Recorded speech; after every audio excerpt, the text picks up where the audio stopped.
上一次，陈峰被电子厂开除后一蹶不振，每天只做3件事：玩牌、酗酒、打老婆。直到老婆一把大火结束生命，还带走了1个月大的他，他才幡然悔悟，奋发图强，逆袭首富。只是功成名就的，每个晚上都抱着老婆的照片，祈求上天再给他一次重来的机会。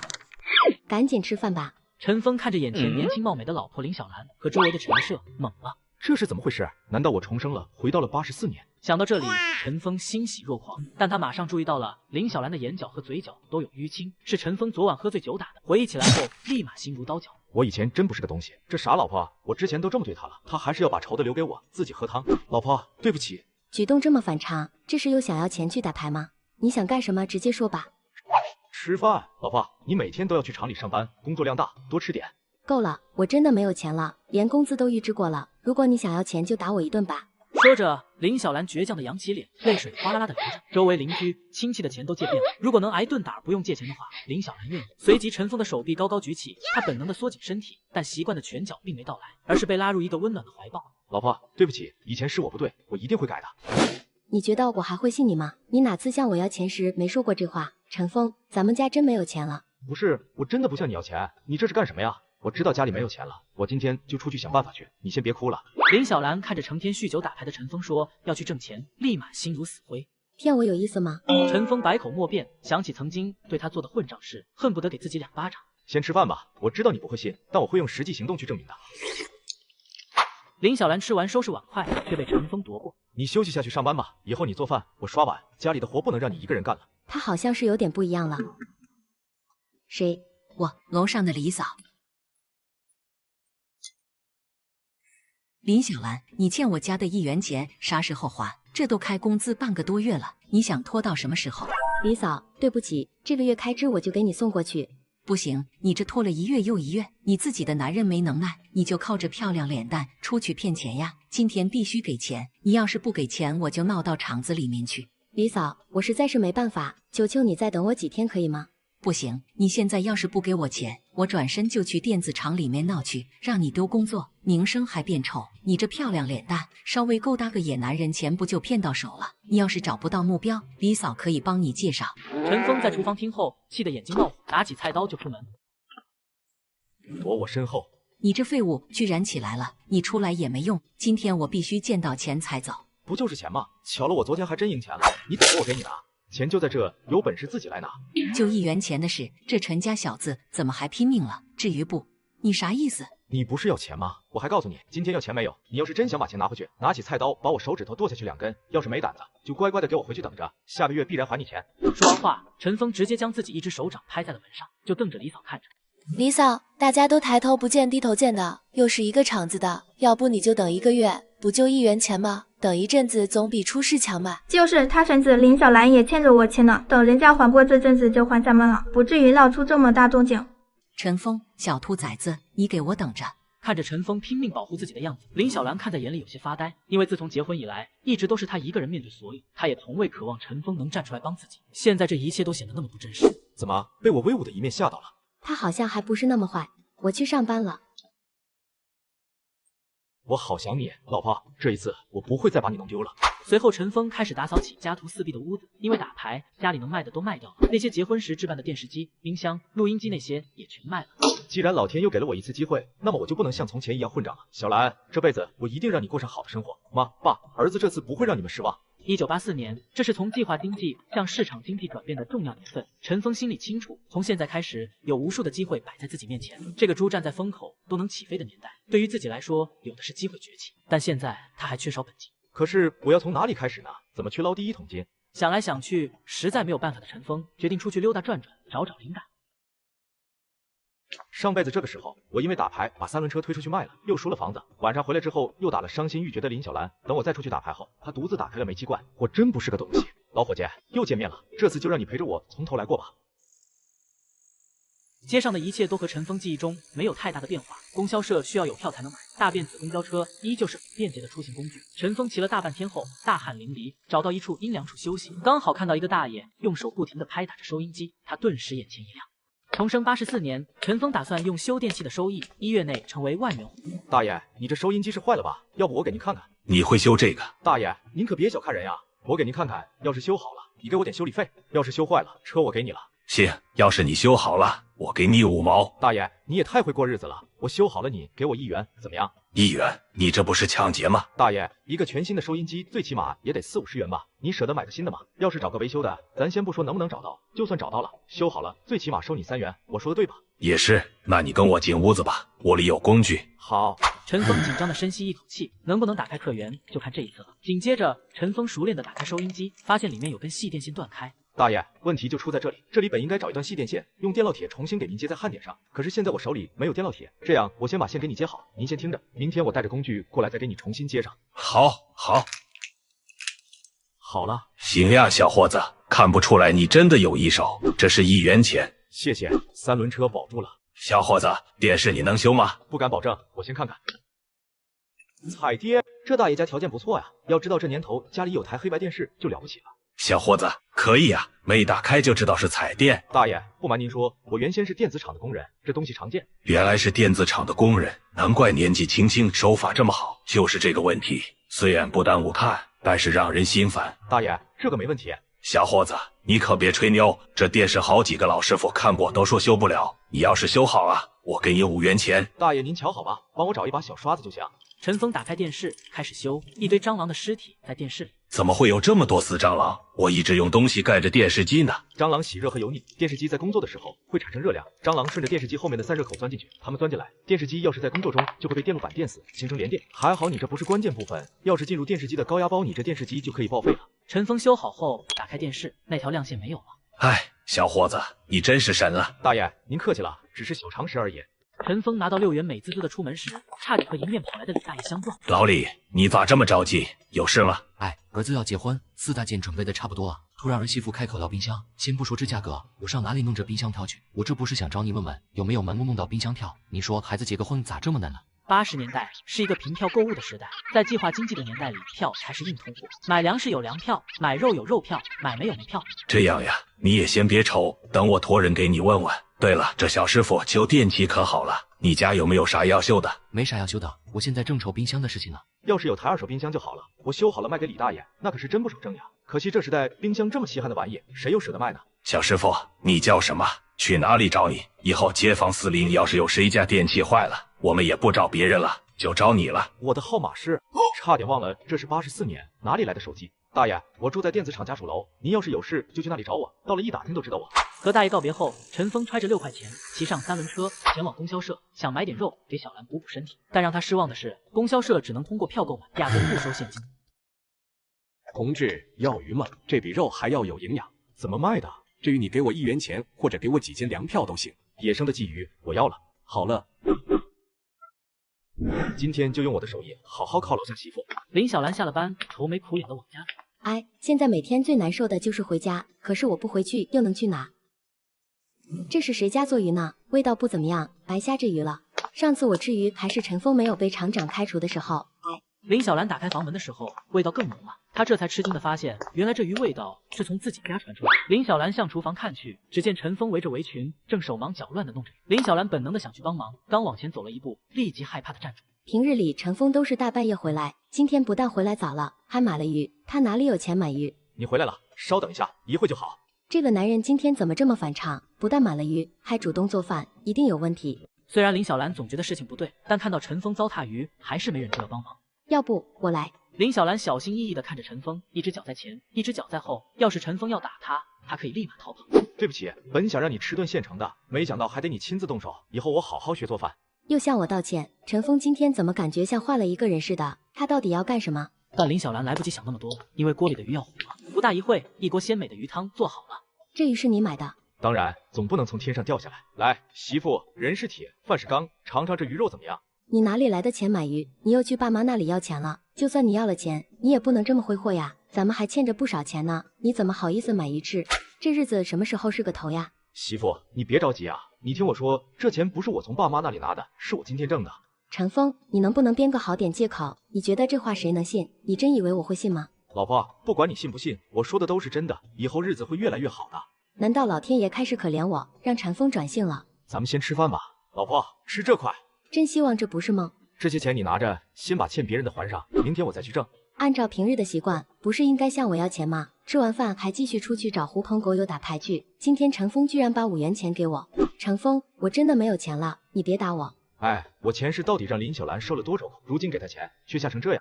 陈峰伸手抓过了林小兰的手，林小兰眼睛一闭，本能侧脸，把头扭过去，举起另一只手挡在自己的面前。陈峰只是把5元钱轻轻地放在了林小兰手里，之后默默地吃饭。林小兰看着5块钱发呆。吃完后，陈峰主动去洗碗。我把小兰伤得太深了，绝不是一顿饭就过去了。想要挽回这段感情，最重要的就是将生活水平搞上去。这么想着，陈峰没有选择去卧室和林小兰一起躺着，而是拿出工具箱，里面有各种各样的修理工具，他开始细心地擦拭起来。此时，林小兰躺在床上辗转反侧，脑子里全是陈峰的转变，这转变让她极开心又害怕。别擦了，进来睡觉吧。没事，你先睡，我收拾下这些工具，明天就要用它们挣钱了，保养下。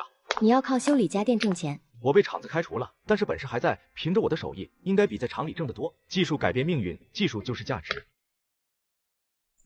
第二天一早，来到厨房的陈峰发现家里没有大米，只有一些粗粮。小兰正怀着孕呢，正是需要营养的时候，看来今天得多卖力气，多修一些电器。给林小兰准备了早餐后，陈峰就拿着工具包骑上3轮车出发了。修家电，各类家电都能修，修不好不要钱，修好了质保1年。陈峰的吆喝也引来了一些人的好奇。这年代走街串巷修家电还是第一次见，有这本事的人可是凤毛麟角。小伙子，你会修收音机吗？大妈，看到了这牌子没有？修不好不要钱，修好了质保1年。还能质保？当然，如果没有质保，我给你修好，你用几天又坏了，那不是坑钱吗？好，你等着，我回屋给你拿收音机去。这么年轻能修好吗？谁说不是呢？我跟你说，上次我找了个老师傅，都没有把我家的电视修好。这师傅太年轻了，指定不行。这些人就是我的活广告呀！一会儿给这大妈修好了，以后可不愁没生意了。大妈，修好2元钱，修不好不要钱，先修后给钱，行不？2元呀，行，修不好不要钱，怕啥？好了，您自己打开听听。小伙子，太棒了！大妈，你收音机里面我做了记号，1年内出现同样的问题，我免费给你修。好，凭你的手艺，我信得过你。小师傅，你等会，我这就回家拿电器。我也是，手艺这么好的师傅，我可不能错过。看来我这群众基础是打下了。各位别着急，像收音机啥的，你们可以拿过来修。要是电视这样的大件，我一会挨个去登门修理。此时，林小兰走出卧室，看见陈峰给自己准备好的粥和咸菜，情绪复杂。这个前几天还在酗酒打牌的男人，真的开始转性了，居然给我做了早餐。林小兰坐下来喝了一口粥，吐出笑容，然后立马捂嘴去厕所呕吐。此时林小兰还不知道自己怀孕的事情，只以为是太久没吃荤腥，昨天吃了鱼导致胃受不了。等她来到工厂时，看到桌上有一份让她去车间锻炼的通知。哎，该来的还是来了。小兰姐，这通知是厂长让我传达的，不是我。没事，这不上面写着去车间锻炼吗？过一阵子就回来了。我昨天听见江厂长和主任说的，把你调去车间，让主任的侄女过来，不会把你调回来了。我知道，如果老厂长还在，你不会去车间。没事，只要在厂里就行。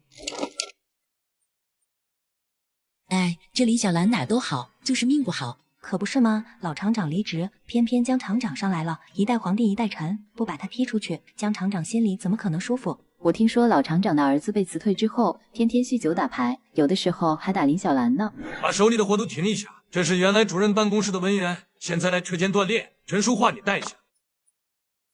你就是林小兰，手里抱的是什么？原先在办公室自己的一些东西。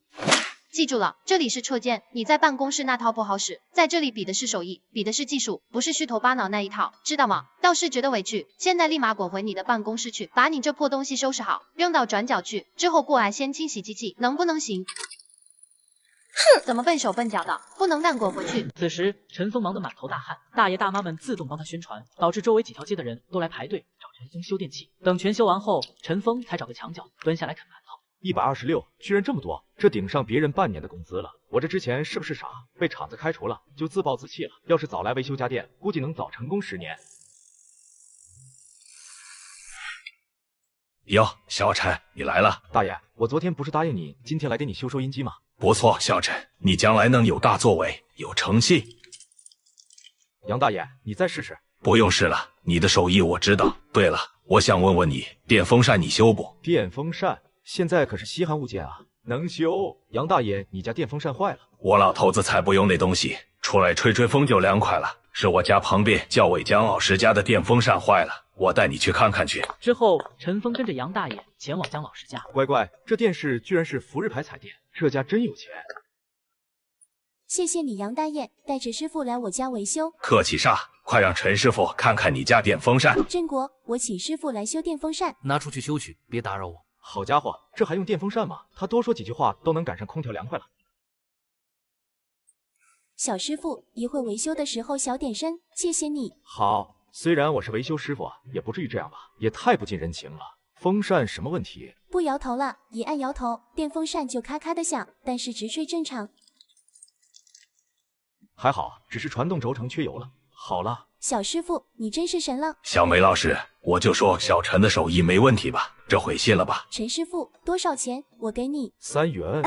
此时，陈峰忙得满头大汗，大爷大妈们自动帮他宣传，导致周围几条街的人都来排队找陈峰修电器。等全修完后，陈峰才找个墙角蹲下来啃馒头。126，居然这么多，这顶上别人半年的工资了。我这之前是不是傻，被厂子开除了，就自暴自弃了？要是早来维修家电，估计能早成功10年。哟，小陈，你来了。大爷，我昨天不是答应你今天来给你修收音机吗？不错，小陈，你将来能有大作为，有成绩。杨大爷，你再试试。不用试了，你的手艺我知道。对了，我想问问你，电风扇你修不？电风扇现在可是稀罕物件啊，能修。杨大爷，你家电风扇坏了。我老头子才不用那东西，出来吹吹风就凉快了。是我家旁边教委姜老师家的电风扇坏了，我带你去看看去。之后，陈峰跟着杨大爷前往姜老师家。乖乖，这电视居然是福日牌彩电，这家真有钱。谢谢你，杨大爷，带着师傅来我家维修。客气啥？快让陈师傅看看你家电风扇。郑国，我请师傅来修电风扇。拿出去修去，别打扰我。好家伙，这还用电风扇吗？他多说几句话都能赶上空调凉快了。小师傅，一会维修的时候小点声，谢谢你。好，虽然我是维修师傅，也不至于这样吧？也太不近人情了。风扇什么问题？不摇头了，一按摇头，电风扇就咔咔的响，但是直吹正常。还好，只是传动轴承缺油了。好了，小师傅，你真是神了。小梅老师，我就说小陈的手艺没问题吧？这回信了吧？陈师傅，多少钱？我给你3元。3元，这么有钱不能抠门吧？我修个收音机还1元呢，何况你这是电风扇。姐，我这收费已经很合理了，再说我还有保修跟着。不是，你误会我的意思了，我送去维修人家都要5元，而且还没能修好，你这3元太便宜了。原来是我要少了。能不能小点声，就不能消停点吗？你当屋里就你自己吗？陈师傅，旧收音机你收不？收，当然收。这可是好东西，怎么可能不要？就算修不了，把里面好用的东西拆下来以后维修换件用也合适呀。好，麻烦跟我来一下。小陈呀，那些东西估计都修不上了，你要它做什么呀？这不是浪费钱吗？老爷子，这些东西可是宝贝，破烂能是啥宝贝？小梅老师带着2人来到杂物棚，从里面翻出2个旧的收音机。小陈师傅，你看看这2个怎么样？一台梅花，另一台还是进口的夏普，这是啥家庭呀？陈峰看到杂物棚里的冰箱，顿时眼睛冒光。竟然是电冰箱啊！这年代想买都买不到，他家居然放在杂物棚子里面。我要是能买到修好的话，岂不是能赚大发？小梅老师，这2个我要了。你这个冰箱什么情况啊？冰箱吗？这买来用了2年，突然不制冷了，找了好多人来修，都修不好。后来有个师傅说报废了，于是又买了1台。你想要？我就是问问，因为我最近帮人修台冰箱，里面有几个配件实在找不到。你要是卖我就收过来，要是不卖就算了。过几天我让人给我订几个配件。卖，它最占地方了。你想卖多少？你给多少？要当废品收的话，我只能给你5元。这么低呀？报废了，只能值这个价。行，5元给你了。重生84年，我仅用5元就买下2手的冰箱和2台收音机。我真想不明白，你要这破烂干什么？还死沉死沉的。大爷，我记得李大爷儿子结婚是不是要台冰箱呀？是，这老家伙在家愁呢。我也问了几个人，人家都说没有。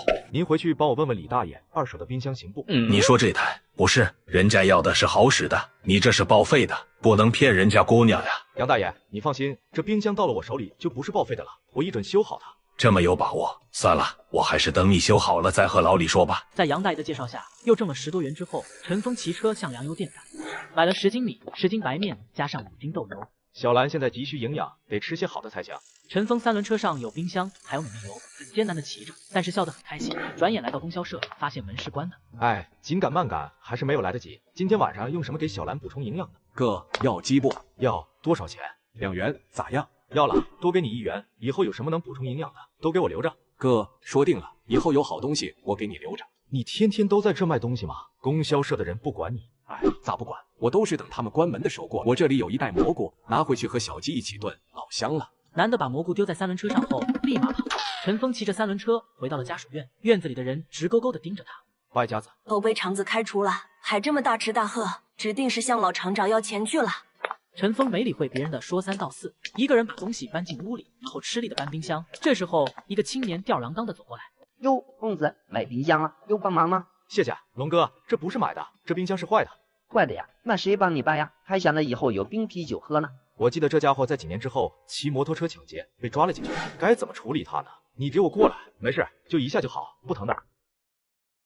小兰回来了，快回去看看吧，你家屋里可热闹了。可热闹了，家里来人了。老婆，你回来了，我今天买了一只鸡，本想杀了做给你吃，可是这家伙在屋里飞来飞去的，我抓不住。还是我来吧。哇！不一会儿，香喷喷的小鸡炖蘑菇出现在桌上，香味飘到大院，不少人被馋得直流口水。昨天你不是刚买了鱼，今天怎么又买了鸡？你太瘦了，需要营养，也没有多少钱，3元钱还送了蘑菇。3元钱，这么贵？不贵，给你补身体，有什么贵的？老婆吃个鸡腿，你猜猜我今天挣了多少？挣多少也不能这么花呀。130多元。陈峰说着，把一沓票子掏出来，放在桌子上。林小兰眼珠子都快掉出来了。修收音机居然能挣这么多啊？不可能吧？不会又走上了什么邪门歪道吧？我回收了个冰箱和2个收音机，买了一些米面油，还有鸡，剩下的都在这里了。这冰箱能用吗？别让人给骗了。现在是不能用，等我修完就可以用了。你会修冰箱？你说你修收音机我还相信，这冰箱你总共也没见过几台，你怎么可能会修？先吃饭，等我修好你就信了。林小兰咬着鸡腿，坐立难安。她不信修个旧家电一天就能挣别人半年的工资，刚打算旁敲侧击一下，就忍上来一阵恶心。我这肚子是没有福气吗？之前吃不上饭的时候不吐，现在吃好东西就要吐。你没事吧？这家伙真的变了，知道关心我了。没事，可能是这2天吃的太好了，胃受不了。80%是孕吐，现在要告诉林小兰吗？算了，还是再等等吧，估计她暂时还接受不了，等她彻底相信我再说吧。这些你留着，我就拿20元用来买报废电器。给我做什么？我有工资，够花。傻老婆，我成天在外面跑，这么多钱带在身上多危险，要是丢了岂不是可惜了？放在你那里多安全。好，那就先放我这里，你用的时候我再给你拿。老婆，你放心，以后我挣的钱都放你这里保管，相信我，以后我会好好照顾你，未来的日子我们会越来越好。我的男人又回来了，而且变得比以前更好，更爱我了，这就是一个女人应该有的幸福吧。陈峰一早修好收音机，林小兰在一旁给他擦汗，氛围格外温馨。搞定，这次亲眼看见了吧？你男人厉害不？这能卖多少钱啊？最少20元，你要是喜欢，咱们就留着。卖干什么不卖？这可是20块钱呢。你不是喜欢吗？要是喜欢就给你留着。可是钱更重要，我要不要无所谓，先让家富裕起来再说，以后再买新的。老婆，你真通情达理，要不明天去医院看看？不用，我休息一会就好了。我这胃呀，真是不争气，刚吃2天好东西，它就不适应了。第2天一早，陈峰骑3轮车送林小兰上班，这让他非常开心。你也要去厂里？我要去厂里找我师傅，正好送你过去。峰哥，不好意思，按照工厂规定你不能进。没事，我在门口等我师傅一会吧。陈峰的师傅姓胡，是厂里首屈一指的老师傅。曾经陈峰在厂里能拿技术标兵，离不开胡师傅的教导。陈峰在厂门口墙上看宣传栏，看到技术科副科长沈鹏的照片。小冯，这沈鹏是谁？我在的时候没见过呢。你说沈副科长呀？这是你走以后来的，听说是省里电子科技大学毕业的，来了之后直接就去技术科了。这年代大学生吃香了。不过根据小道消息，据说这沈鹏是江厂长的远房亲戚，走后门来的。又是靠关系的，难怪能当副科长。师傅，您老最近好呀，这脸上还是红光满面的。你个臭小子，天天酗酒打牌，想混到死。师傅，您别生气，我现在已经改好了，现在靠着维修家电的本事挣钱养家。真的，小兔崽子，你要是让我知道你说的是假话，我给你腿打折。陈峰心里不由一阵感动。胡师傅一生没有孩子，虽然2人只是师徒关系，但一直将陈峰视如己出。师傅，我向灯发誓，绝对改邪归正。这次来是想借点福利昂修冰箱用。你还会修冰箱？别吹牛逼了，我上次修一台都没修好。没吹牛，这冰箱烧断电路的部分我已经修好了，可是现在手里没有福利昂，这不是向您老来问问？我骰子，现在真是长本事了。看在你这么上进的份上，我就给你拿瓶福利昂去。没过一会儿，胡师傅带着福利昂走过来。兔崽子给你，记得修好了告诉我一声。对了，抽空去看看老厂长吧，我想他看到你变好了，一定会很高兴。做儿子的哪能一直跟父亲怄气，是不是？爸妈，上辈子是儿子对不起你们，这辈子我一定让你们过上好日子。陈峰回家修好冰箱，接着又上街将昨晚修好的收音机卖掉，赚了60多，随后直奔杨大爷家。杨大爷，那台冰箱我修好了。你说啥？你修好了姜老师家那台报废的冰箱？我想请您老去问问李大爷，他用不用？走，你和我一起去。今天见到这老家伙，还在发愁呢。老家伙还愁呢，给你带好消息了，哈哈哈。能不愁吗？儿媳妇说了，没有冰箱不结婚，该问的人都问了，现在连个眉目都没有。我这不是给你带好消息来了吗？老杨头，你找到冰箱了？大爷，我收了台二手冰箱，修好了，外观有点掉漆，但还能用4、5年。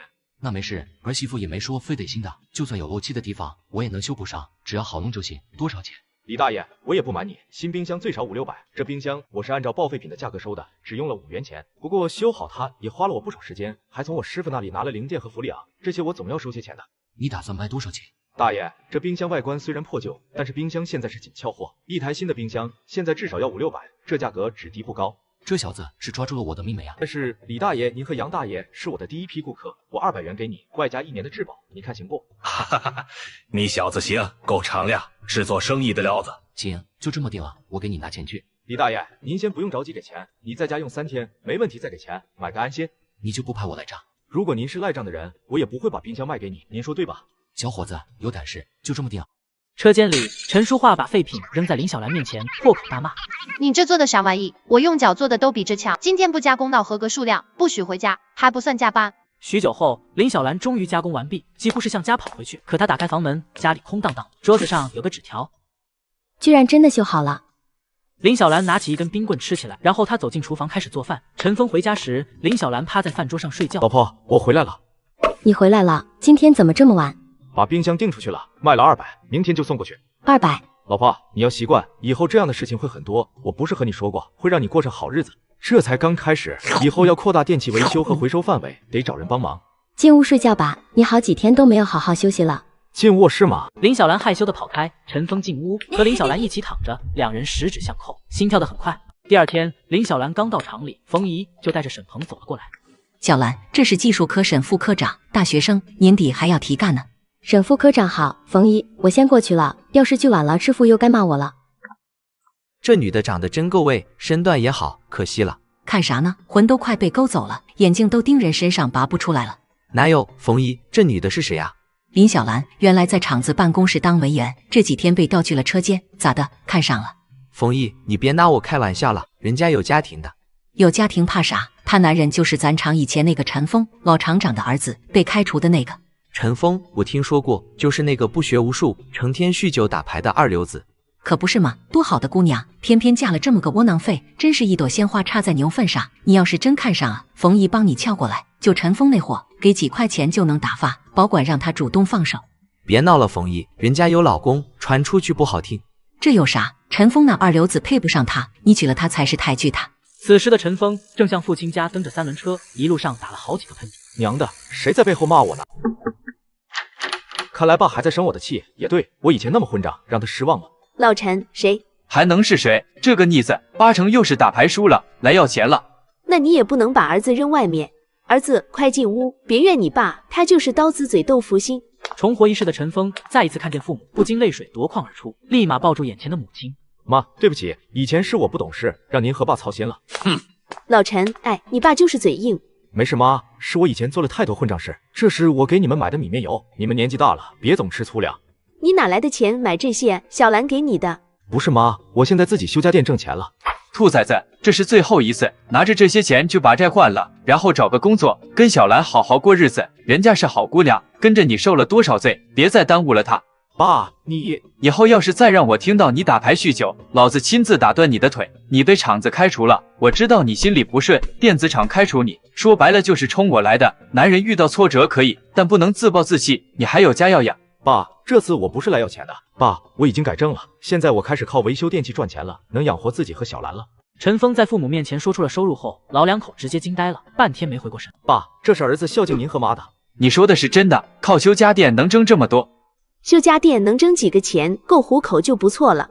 现在名气还没彻底打出去，加上回收电器的范围小，所以还赚不了多少。挣的少没关系，安稳就行。具体一天能挣多少？一个月有60吗？我看你还是进厂靠谱，熬资历也能熬出个样来。最近每天也就150多块左右，但后面肯定会越来越好的。你说多少？一天150？对啊。兔崽子，还在你老子面前吹牛了！一天150，你咋不直接上天呢？爸，我说的都是真的，你要是不信，哪天跟我一起出去一趟就知道了。不用你说，我肯定要去看。我和你妈打算过2天去看看小兰，她要是跟我们说你对她不好，看我不把你腿打断。放心吧，我肯定好好对她。这钱你拿回去，给小兰买点补品补补身子，她跟着你受了不少苦。爸妈，时间不早了，我约了人修家电，先回去了。儿子，你的钱。算了，这也是儿子的心意，这钱咱们买点补品带给小兰吃。好，听你的。陈峰离开父母家，直奔供销社，想给林小兰买点补品。刚进门就看到有人在吵架。你们供销社就是这样卖东西的？这收录机买了不到1周就不好使了，现在你们说不管？你这话说的，东西卖你时候是不是好的？你自己用坏了来找我们有什么用？又不是我们给你用坏的。就是你娶个媳妇不跟你同房，还能找丈母娘算账？你胡说八道啥？信不信我揍你？快来人，耍流氓了！有人要打我。谁耍流氓了？我都没有碰你，你给我撒开！这哥们儿也太年轻了，跟女人讲道理纯属白费功夫。韩冰，怎么是他？陈峰的思绪瞬间被拉回前世。韩冰是他前世唯一的朋友，为了音乐梦想北漂，两人最苦的时候分吃一个馒头。陈峰重病时，韩冰连续唱了2天2夜，凑钱给他买药。可日子刚有起色，一场车祸就带走了韩冰的命。你干啥？想拉偏架？我告诉你，他我不敢打，打你还是没问题的，有种出来练练。不是哥们，你误会了，你这样吵下去也不是办法。你不就是录音机坏了吗？我给你修上不就行了吗？你会修录音机？我就是修家电的，修不好不要钱，修好了质保1个月。那要是修坏了呢？我就是干这个的。你这录音机反正已经坏了，让我试试，总比在这吵架强。行吧，你试试。陈峰检查了一圈，发现只是开关处开焊了，而且一看就是出厂时的质量问题。他从包里拿出电烙铁，在供销社接了电源，周围的人都围过来看热闹。这小子哪里来的？你真能修好？不知道，管他呢，反正不是咱们弄坏的。要是修坏了，正好有人赔了。没几分钟，陈峰就把录音机修好了。韩冰接过一试，声音立马响了，高兴地跳起来。太牛了，哥们，走，我请你喝冰镇汽水。修理完东西就走了，没那么容易啊。那不然呢？你要留我们吃顿饭吗？讲什么呢？这是供销社，公家的地方，你们在这里用了电，用了地方，还耽误了我们卖东西，必须给钱。你这脸皮比供销社的水泥地还厚，咋好意思开口要钱的？你说什么？这也太不讲道理了！人家帮顾客修好了东西，不但不谢谢人家，居然还管人家要钱，这女人怎么想的？公家的买卖就是牛羊，要钱都要的这么理直气壮。叫你们领导出来，你们还讲不讲道理？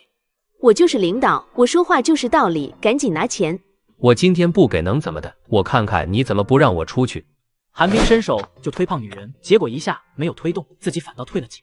臭流氓，还想吃老娘豆腐？今天老娘好好教训教训你！别打了，都住手！陈峰直接趴在了地上，开始叫唤。小样，我可是后世来的，看我不讹死你！小伙子，你怎么样？能起来吗？不行，我头好迷糊，还恶心，站不起来。我就是来修个录音机，他上来就打我，修好了还打，脸都快被打肿了，好疼啊！到底怎么回事？你们怎么把人打成这样？胖瘦女人站在原地惊慌失措。我也没用力，就拍了几下，怎么就成这样了？陈峰给韩冰眨眨眼睛，韩冰立马反应过来。哥们，你别睡，别睡，坚持住，别喊了，到底怎么回事？跟我说实话。治安官叔叔，你们一定要替我了伸张正义。治安官询问了围观群众，很快就弄清楚了事情的来龙去脉，拿出手铐走向胖女。你有什么要说的没有？警察大哥，我不是故意的，求求您放了我吧，我还没嫁人呢，不能进去。现在知道怕了，打人的时候咋不想想？你们先站一边，一会儿跟我回派出所。行了，小伙子，情况我都了解了，起来吧，再装下去，我真叫救护车了。这警察真是厉害，装得这么好，居然没有骗过他的眼睛。哎呦，疼啊！我跟你说，要是到了公安医院检查，没伤却假装受伤讹人，那也是违法的，你想清楚了。算了，别耽误事，见好就收。拉我一把，我看看能不能起来。现在虽然还有些迷糊，但是感觉比刚才好多了。还是警察厉害，看来活人还得活人治啊。小伙子，我看你也没什么太大的情况，我让他们给你道个歉，这事情就过去了，如何？行吧。你们几个过来，人家已经不追究了，还不好好谢谢人家？如果人家要是追究起来，你们都得进去，知道不？对不起，我再也不敢了，求您别追究我们。行了，起来吧，以后别这么不讲理了。那个小伙子，电视你能修吗？我家那台老电视总没信号。当然可以，您告诉我您家的地址，等您下班我去给您看看。好，那太谢谢你了。哦，对了，你就是电子厂的陈峰吧？我听说过你。啊，你听说过我？那可不，你重型的吕鹏，3期的李军，还有我1机的韩冰，咱4个可是北城4大才子。什么意思？我咋不知道？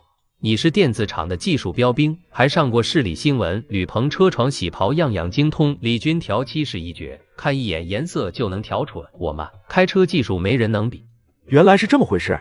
听说你打了厂长，厂子给你开除了，你现在真的靠维修家电挣钱了？不是打了那个狗屁厂长才被开除，是他开除了我，我才打了他。你也看到了，我现在就靠着维修家电和回收二手家电挣钱养家了。以后有机会你可要照顾我生意。那指定没有问题，你还回收家电？当然，回收这块可比维修挣钱。巧了，我们厂里仓房堆了一堆报废家电，电视、冰箱、录音机都有。我问过任主任，他说都是废品，没人要。陈峰一听，瞬间激动了，他现在最缺的就是货源。走，现在就去。你干什么去？当然是去你们厂收破烂。这要是有台电瓶车就好了，至少不用这么费力。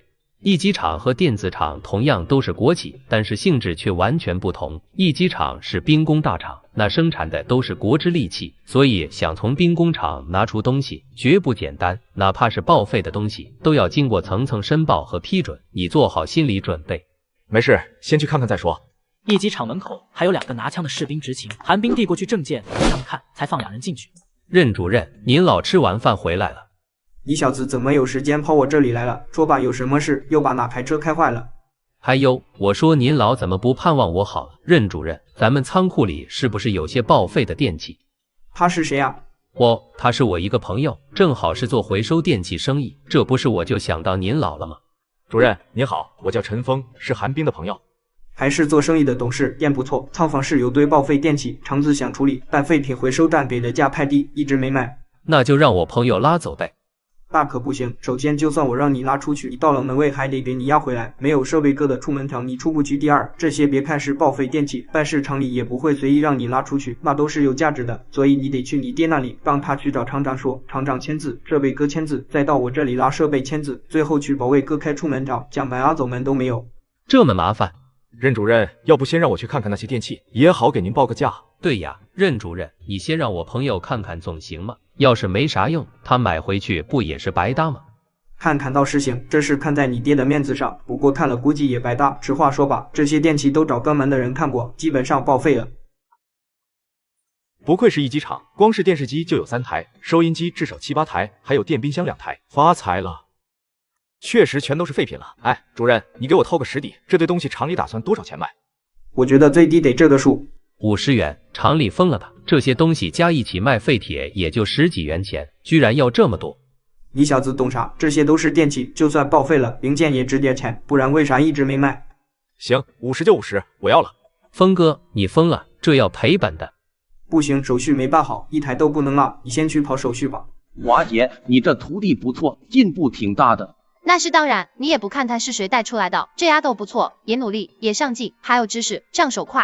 那你还老骂人家？我看这丫头挺不错的。你懂啥？越是好钢，越要捶打。你不骂她，她能上进吗？是呀，可惜就是这丫头命不好，嫁给了陈峰。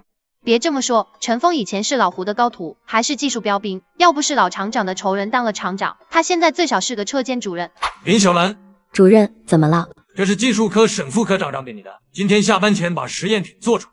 陈淑桦在后面几步冲了过来，一把抢过图纸，看到图纸上几项数据，一把就把图纸扔在了地上。车主任，技术科的人是没长脑子吗？这图纸漏洞百出，怎么可能做出来？这不是难为人吗？这是个啥东西？干啥用的？这上面除了数据，啥都没说呀。您的废话怎么那么多？沈副科长说了，从今天开始，林小兰负责制作实验品，由她对接。我连基础的东西还没有做好呢，怎么可能去做新研究出来的实验品？哈哈哈，沈副科长安排的。那我懂了。林小兰，赶紧去做，别耽误事。林小兰看着众人异样的眼神，心里很委屈，拿起图纸，默默走向公寓。这沈副科长分明是看上林小兰了，没安好心。可惜林小兰嫁了陈峰那个废物。我名牌大学毕业，父母都在政府上班，哪点比不上陈峰？峰一说的对，追他就是手拿把掐。另一边，陈峰和韩冰办好了手续，正往车上装电器。峰哥，你真不怕赔了？50块可不是小数目。放心，稳赚不赔。对了，你去供销社咋不穿这身工装？穿这个，他们肯定不敢欺负你。穿这个去供销社不行，太土，哪有我那套衣服时髦？你那套才是真的土吧？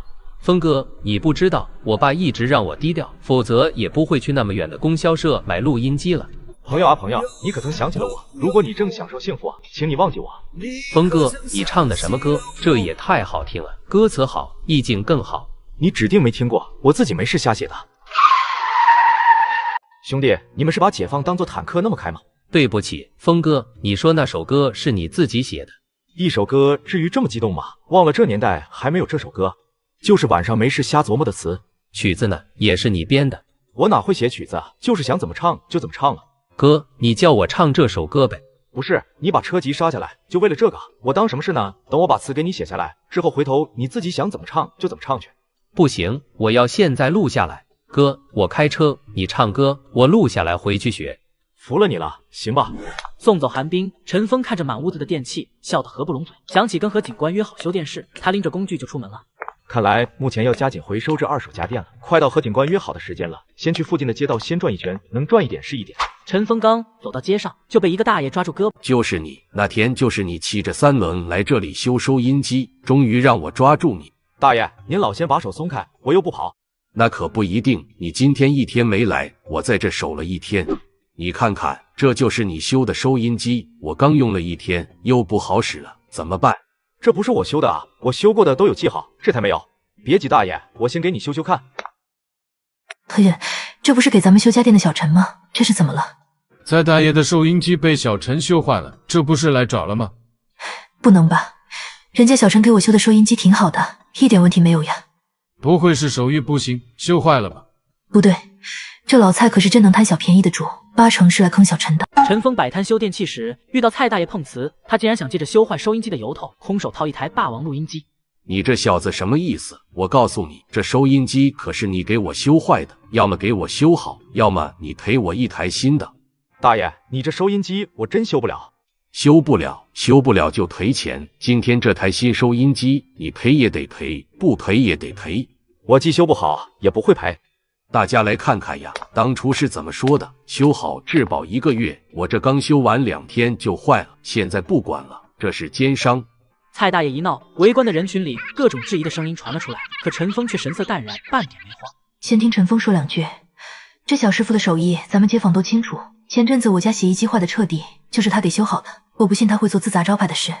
谢谢罗大妈，你们放心，你们在我这里修的电器，该质保还质保，但只有这蔡大爷的不行。怎么，你欺负老头子是吧？为什么？陈峰，这里面是不是有什么误会？很简单，他这台收音机压根不是我修的。对于陈峰的话，周围的人依旧将信将疑，有些人怀疑陈峰是修坏了，不承认。你胡说，那天就是你给修的，当时我还花了2元钱，你跟我说回去用几年都没有问题。那蔡大爷，你怎么能证明我修过？当天我跟你说的是什么毛病，修的哪里？是啊，陈峰每维修一个电器，都会把毛病出在哪里告诉大家，并且展示给人家看。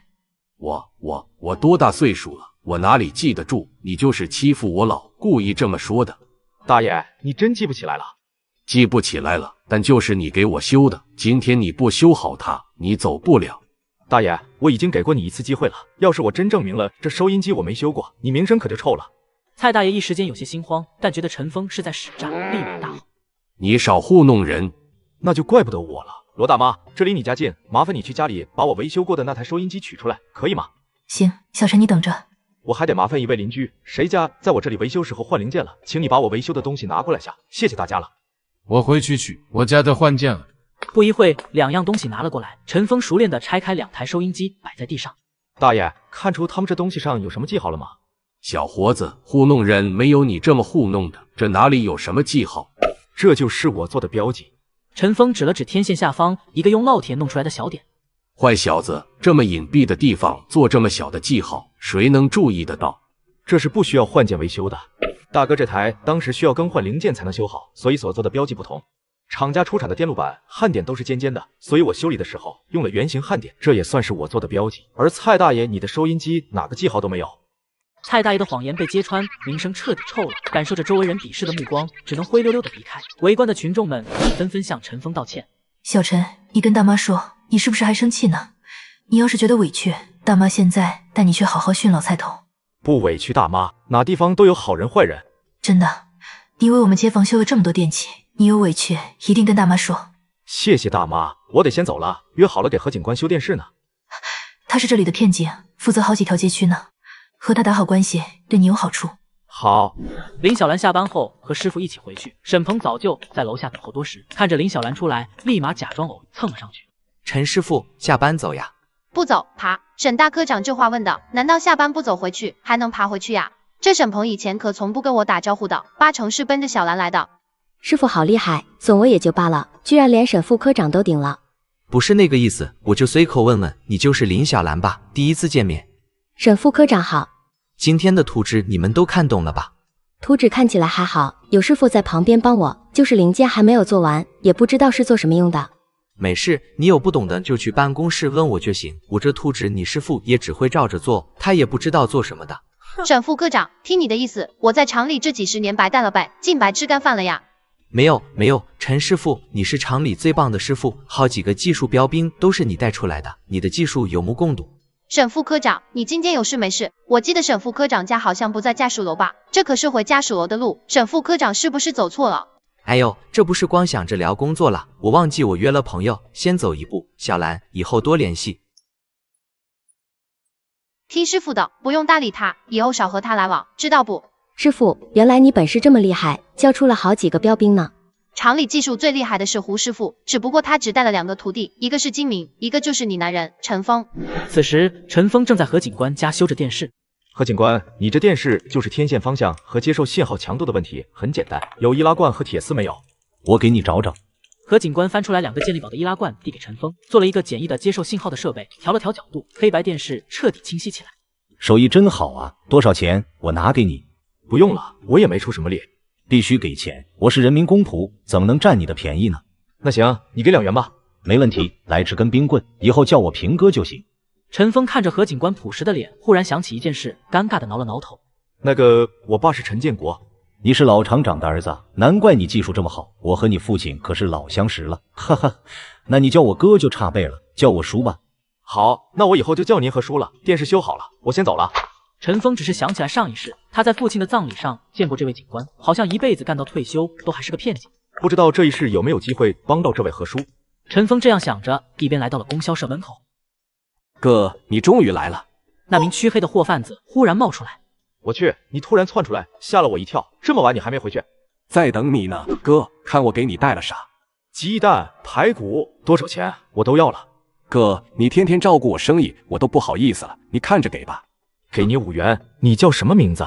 我叫胡子。我告诉你个地址，如果以后你在这里碰不到我，不用等这么晚，直接给我家去，行不？行。这算不算80年代的快递？此时林小兰刚进屋就被满屋子废旧电器惊呆了。收这么多回来得花多少钱呀？林小兰只是随口说了句，就找来抹布，开始细心的擦拭起这些电器来。我把它们擦干净点，陈峰修的时候也不会被弄脏衣服，卖也好卖。全都擦完后，林小兰捶了捶酸痛的腰，去厨房做饭，饭都做好。陈峰还没回来，林小兰趴在桌子上睡着了。你回来了，我去把饭菜热一下。今天去一名警察家里修了台电视，路上耽误了一会，以后你不用等我回来，饿了就自己先吃，知道吗？没事，我倒是不饿。这是鸡蛋和排骨，以后你每天早上吃个鸡蛋再去上班。还是你吃吧，修电器是苦力活，我不累的。林小兰犹豫了下，还是担忧的开了口。咱们最近天天大鱼大肉，真的好吗？不应该把钱攒着，万一哪天遇到急事再用吗？那你这几天大鱼大肉吃的开不开心？林小兰愣了愣，笑起来。开心。开心就好，你老公挣钱就是为了让你开心。你现在变得这么可靠，最让我开心。小傻瓜，别瞎想了，一切有我呢。陈峰亲昵温柔的动作撩得林小兰脸都红，她赶紧借口热饭走开。吃完饭，陈峰准备修理电视机。怎么这么干净？小兰，你帮我擦了。我想着擦干净之后你再修也能轻松一点。有这么能干的老婆，再辛苦也值得。陈峰说完就熟练利落的拆开电视机，开始修理。老公认真工作的样子好帅啊。陈峰修了半小时，林小兰就沉醉了半小时。修好了，喜欢吗？喜欢，真好看。这台以后就是咱们家的了，怎么样，开心不？咱们家的了。我是个修家电的，自己家里没有点什么好家电，怎么能说得过去？再说不弄台电视机，你下班后也无聊啊，总不能一直看我修家电不是？可是如果留在家里，那你岂不是赔了？你收这些东西花了不少钱吧？现在彩电比较吃香，要是有人要，咱们就卖了吧。不卖，留着给你看。这些东西收回来一共才50元，我修好电视和冰箱，咱们自己家留下，其余的修好卖出去，足够回本了。林小兰的大脑一片空白，家里有台电视和冰箱是做梦都不敢想的。她爱不释手地抚摸着电视机，嘴里却说着违心的话。我没关系，不要因为我耽误赚钱呀。哦，那好吧，你不稀罕，那咱就卖了。谁说的？我稀罕的很。林小兰说完，看见陈峰在旁边笑得一颤一颤的，才明白他在逗自己，马上给了陈峰一记粉拳，两人笑作一团。陈峰修电器时发现没有多余零件，问了林小兰，竟意外得知他被调岗了。陈峰异常愤怒。老婆，我记得咱们电子厂是不是生产这种零件？是生产，现在好像是8车间在生产，怎么了？你确定是8车间在生产吗？应该是8车间，我从办公室调离前，我记得他们一直在生产这个零件。你从办公室调离了？这江厂长也太过分了，先是开除了我，现在又把林小兰从办公室调离了。你怎么不和我说呢？调哪里去了？你是不是生气了？没事，他们调我去了3车间，同事们都很照顾我，我这几天觉得挺习惯的。麻蛋，他们是不是太过分了？居然连你的岗位都调动了。陈峰，你别冲动，不能胡来。其实车间也挺好的，而且师傅对我也不错。你先坐下，生气起来真像个孩子。谁带你？陈师傅。陈书画带你？陈师傅可是电子厂里出了名的严实，你刚才说陈书画挺照顾你的，是假的吧？怎么会？第一天是不是先骂你一顿，之后让你擦机器啊？你怎么知道？其实也不是骂了，就是说了几句，倒是擦了一天的机器，可我现在连机器还使用不明白呢。林小兰说到这有点丧气。哼，电子厂3大名师胡道德、陈书画、王天明，我都跟过，你不知道吧？你居然也跟陈师傅学过？你不是胡师傅的徒弟吗？一般都是跟一个师傅，你怎么跟了3个？这得感谢我爸，我跟胡师傅学了3年，学习的晶体管件之后，我爸让我去跟陈师傅学了半年的精密零件制作，跟王天明师傅学的自然是电路板排线工作原理。可惜王师傅那么好的师傅，居然给调走了。难怪今天陈师傅和我回来的时候跟我说你的本事给个厂长都不换，我终于知道你为什么会修这些家电了。林小兰像发现了新大陆一样，有些小兴奋。那你教教我机器到底怎么操作呗？这个主要靠熟练度，尤其是你们精密零件制作，不能操之过急。随后陈峰开始向林小兰讲解了起来，之后把自己的一些小窍门也告诉了林小兰。林小兰越听越兴奋，这些是师傅没有告诉过她的。看来陈峰的本事的确厉害，我原来怎么没有发现呢？我真笨。记住，新手操作，首先不要乱，把心静下来，一步步准确的去做，不要着急快赶工。精密零件看的不是速度，而是准确度。明白了。对了，你问这2个零件咱们厂有没有做什么？这台冰箱上这2个东西坏了，如果我把另一台拆了，倒是能修上，但是另一台就报废了，我不舍得，想着明天让亮子给我送2个过来。那行，明天我去8车间告诉亮子一声，时候不早了，我们休息吧。此时沈鹏满脑子都是林小兰。我是大学生，父母是干部，姨父在教育局工作，姑姑在机关单位。要是林小兰跟了我，那得多幸福呀！不行，明天要去找冯姨询问下，怎么让林小兰离开陈峰。第二天，陈峰一大早就卖出了2台收音机，到手40元，然后被一位年轻小伙子拦住。哥们，只要是家电就都能修吗？当然能，不过能不能修好，要看具体情况。我家电视有点问题，能去看看吗？可以，远吗？不远，就前面那排筒子楼。对了，我叫吕鹏。好耳熟，之前韩冰提到的什么北城4大才子之中，不就有一个叫吕鹏的吗？哥们，你们这是哪个家属楼呀？重型机械的，还真是4大才子之一。电视机问题不大，陈峰很快修好了。好了，可以，哥们，多少钱？3元。哥们，能和你商量件事情不？啥事？你说。能不能请你帮我车几件东西？要是能做出来，我付钱也行。车东西？找我？你怎么知道我会车东西？重型的吕鹏，车床洗前刨无所不通，更是市里的一把好手，俗称北城4大才子之一，我怎么可能不知道？这都是虚名，没有你的本事厉害。你这本事能赶上电子厂的陈峰了，据说那家伙能独立给电脑板排线。收到来自陌生人的彩虹屁，陈峰乐了。哈哈，哥们，我就是电子厂的陈峰。你真的是陈峰？如假包换。难怪你本事这么厉害。你说你要车啥，我指定给你弄出来。楼下的3轮车看到了吧？现在收2手电器的时候，我怕不够大，所以需要加长。随后陈峰递给他早就准备好的图纸。你这恐怕不行，如果按照你这么改，整台3轮车都失衡了。我倒是有个办法，可是如果按照我的改完，你恐怕骑起来都费事了。行，那用你的方案，毕竟我在这方面没你懂。你可想好了，改完之后骑起来得比现在费1倍的力量。那要是加上电瓶驱动呢？用电瓶带动电机，之后用电机驱动齿轮带动轴承，让整个3轮车运动起来。我去，你还真敢想，哥们，你太有才了。可是你哪里找汽车电瓶和电机去？我有个朋友可能有办法。陈峰离开后，立马让韩冰帮忙去找，韩冰立马答应下来。电子厂这边，林小兰也来找亮子搞冰箱零件了。你小心点，估计疯子又把钱赌没了，他老婆应该是向你来借钱的。强子，之前你们没少坑过峰哥，之前成天跟着峰哥混吃混喝，后来峰哥被厂子开除了，你们又带峰哥喝酒赌博，峰哥后来没钱了，你们连去看看都没看。但是峰哥对我一直真不错，就算真来借钱，我亮子能帮多少就帮多少。嫂子，我兜里就这么多，你先拿着，不够我再给你凑。不是，样子我不是来借钱的，是你哥找你有事。嫂子，峰哥找我，在哪了？我现在过去。样子，你们扒车间是不是有这2个零件？嫂子，这不是咱们厂做的，但是我们扒车间做过和这一样的零件。那就行，你哥需要2个，晚上能做出来吗？晚上啊，嫂子，现在我们的任务不是做这个了，不过我可以去库房拿，晚上没问题。就在林小兰和亮子在车间旁边说话的时候，沈鹏刚好路过。林小兰怎么和关亮这么亲热？难道……哎呦，冯毅，你吓了我一跳。怎么看美人呢？这美人光看可不是你的。冯毅，林小兰那为什么和亮子这么亲热？关亮和陈峰是好哥们，原先在厂子里的时候，两人好的穿一条裤子。我估计啊，这林小兰是向亮子借钱来了，毕竟家里有多少钱也不够陈峰带的。冯毅，你给我指条路，怎么才能？首先你得用这个，然后一再给你找人吹吹林小兰的耳朵，这不就成了？冯毅，那我应该具体怎么做呢？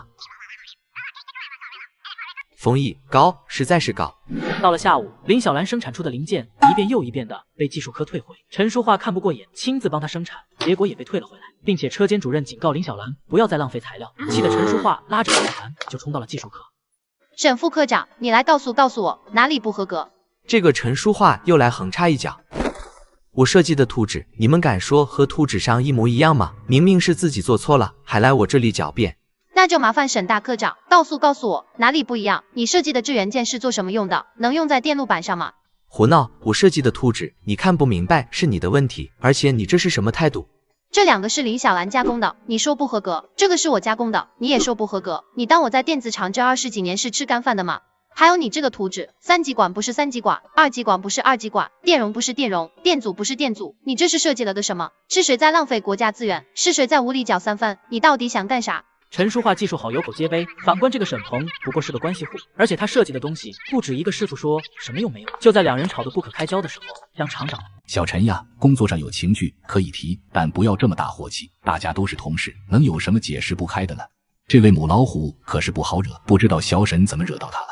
厂长，这是图纸，这是我们加工的零件，您得看它哪里不合格，指点我们一下，免得沈大科长要扣我们双份的工资。这是个什么东西？怎么感觉四不像呢？这图纸也稀奇古怪。这样，小陈，你先回去，我和沈副科长商量一下，你的技术我们都了解，放心，不会扣你双份工资的。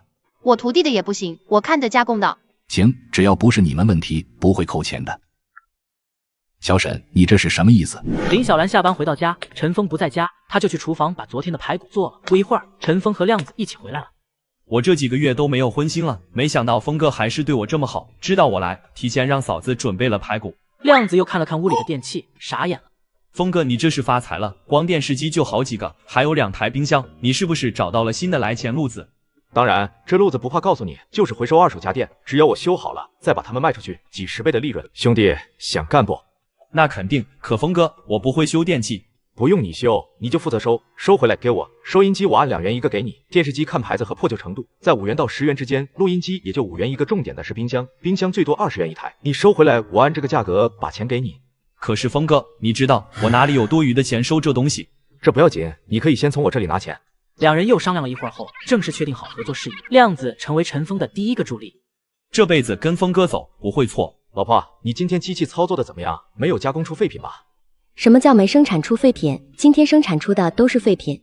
峰哥，你还不知道吗？嫂子现在专门负责技术科新设计的图纸，所以说没有合格品和废品这么一说了。技术科新图纸什么意思？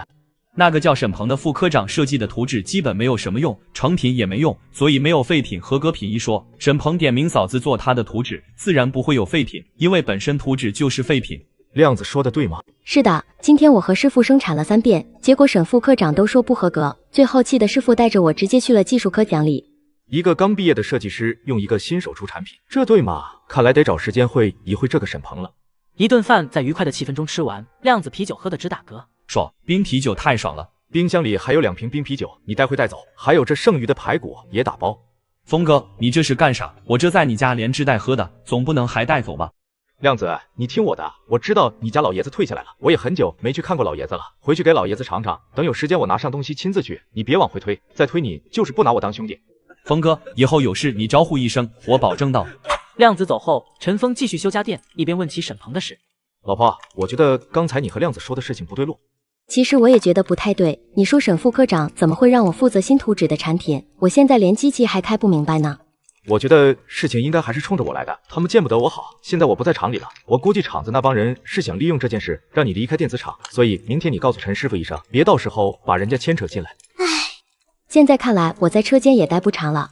叹什么气？放心，即便是现在你让厂子开除了，我挣的钱也够养活你的。你怎么把啤酒都给亮子拿走了？你不是爱喝酒吗？以前我是爱喝酒，所以把家弄没了，所以现在我要用双手把家再挣回来。昏暗的灯光照在陈峰的脸庞，一层淡淡的光晕笼罩在陈峰的身体上，显得格外迷人。我真幸福。第二天一早，何国平来到陈峰家门口敲门。小陈，你赶紧收拾一下，跟我们走一趟。何叔，我犯什么事了？陈峰怎么了？你们想什么呢？是所里的广播系统坏了，你去帮我们看看。今天上午有检查，等着急用。陈峰和林小兰松了口气，邻居们却误会了，看见陈峰被带走，议论纷纷。看见了吗？陈峰这个二流子被警察带走了，这是又犯事了。可不是嘛，我看他平时瞎晃悠，成天正经事不做，家里还天天做好吃的，这件指定不是好到来的。林小兰听着这些议论毫不在意，安心上班去了。陈峰来到派出所，几名民警正焦急地等待着。前所长陈峰来了。这么年轻，几个老师傅一夜都没有修好，这毛头小子能行吗？前所长心里犯嘀咕，一旁的罗副所长直接阴阳怪气起来。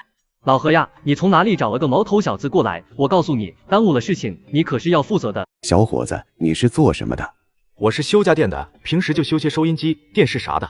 这广播可比收音机要难修得多，能行吗？前所，现在不已经没有办法了吗？不如让陈峰试试。是，老何，出了事，这个责任你负得起吗？这派出所里明显是分成两派了，何警官应该是前所长那派的。如果我能修好，何警官应该能受到前所长赏识，我也能从中获益。前所长，这东西我修过，我能看看吗？你修过？这东西整个北城市没有几台，你在哪里修的？前所，我原来就是咱们电子厂的工人，这东西我们厂有一套类似的，有一次出了点问题，就是我师傅带着我修好的。你是电子厂的员工呀？那你来看看。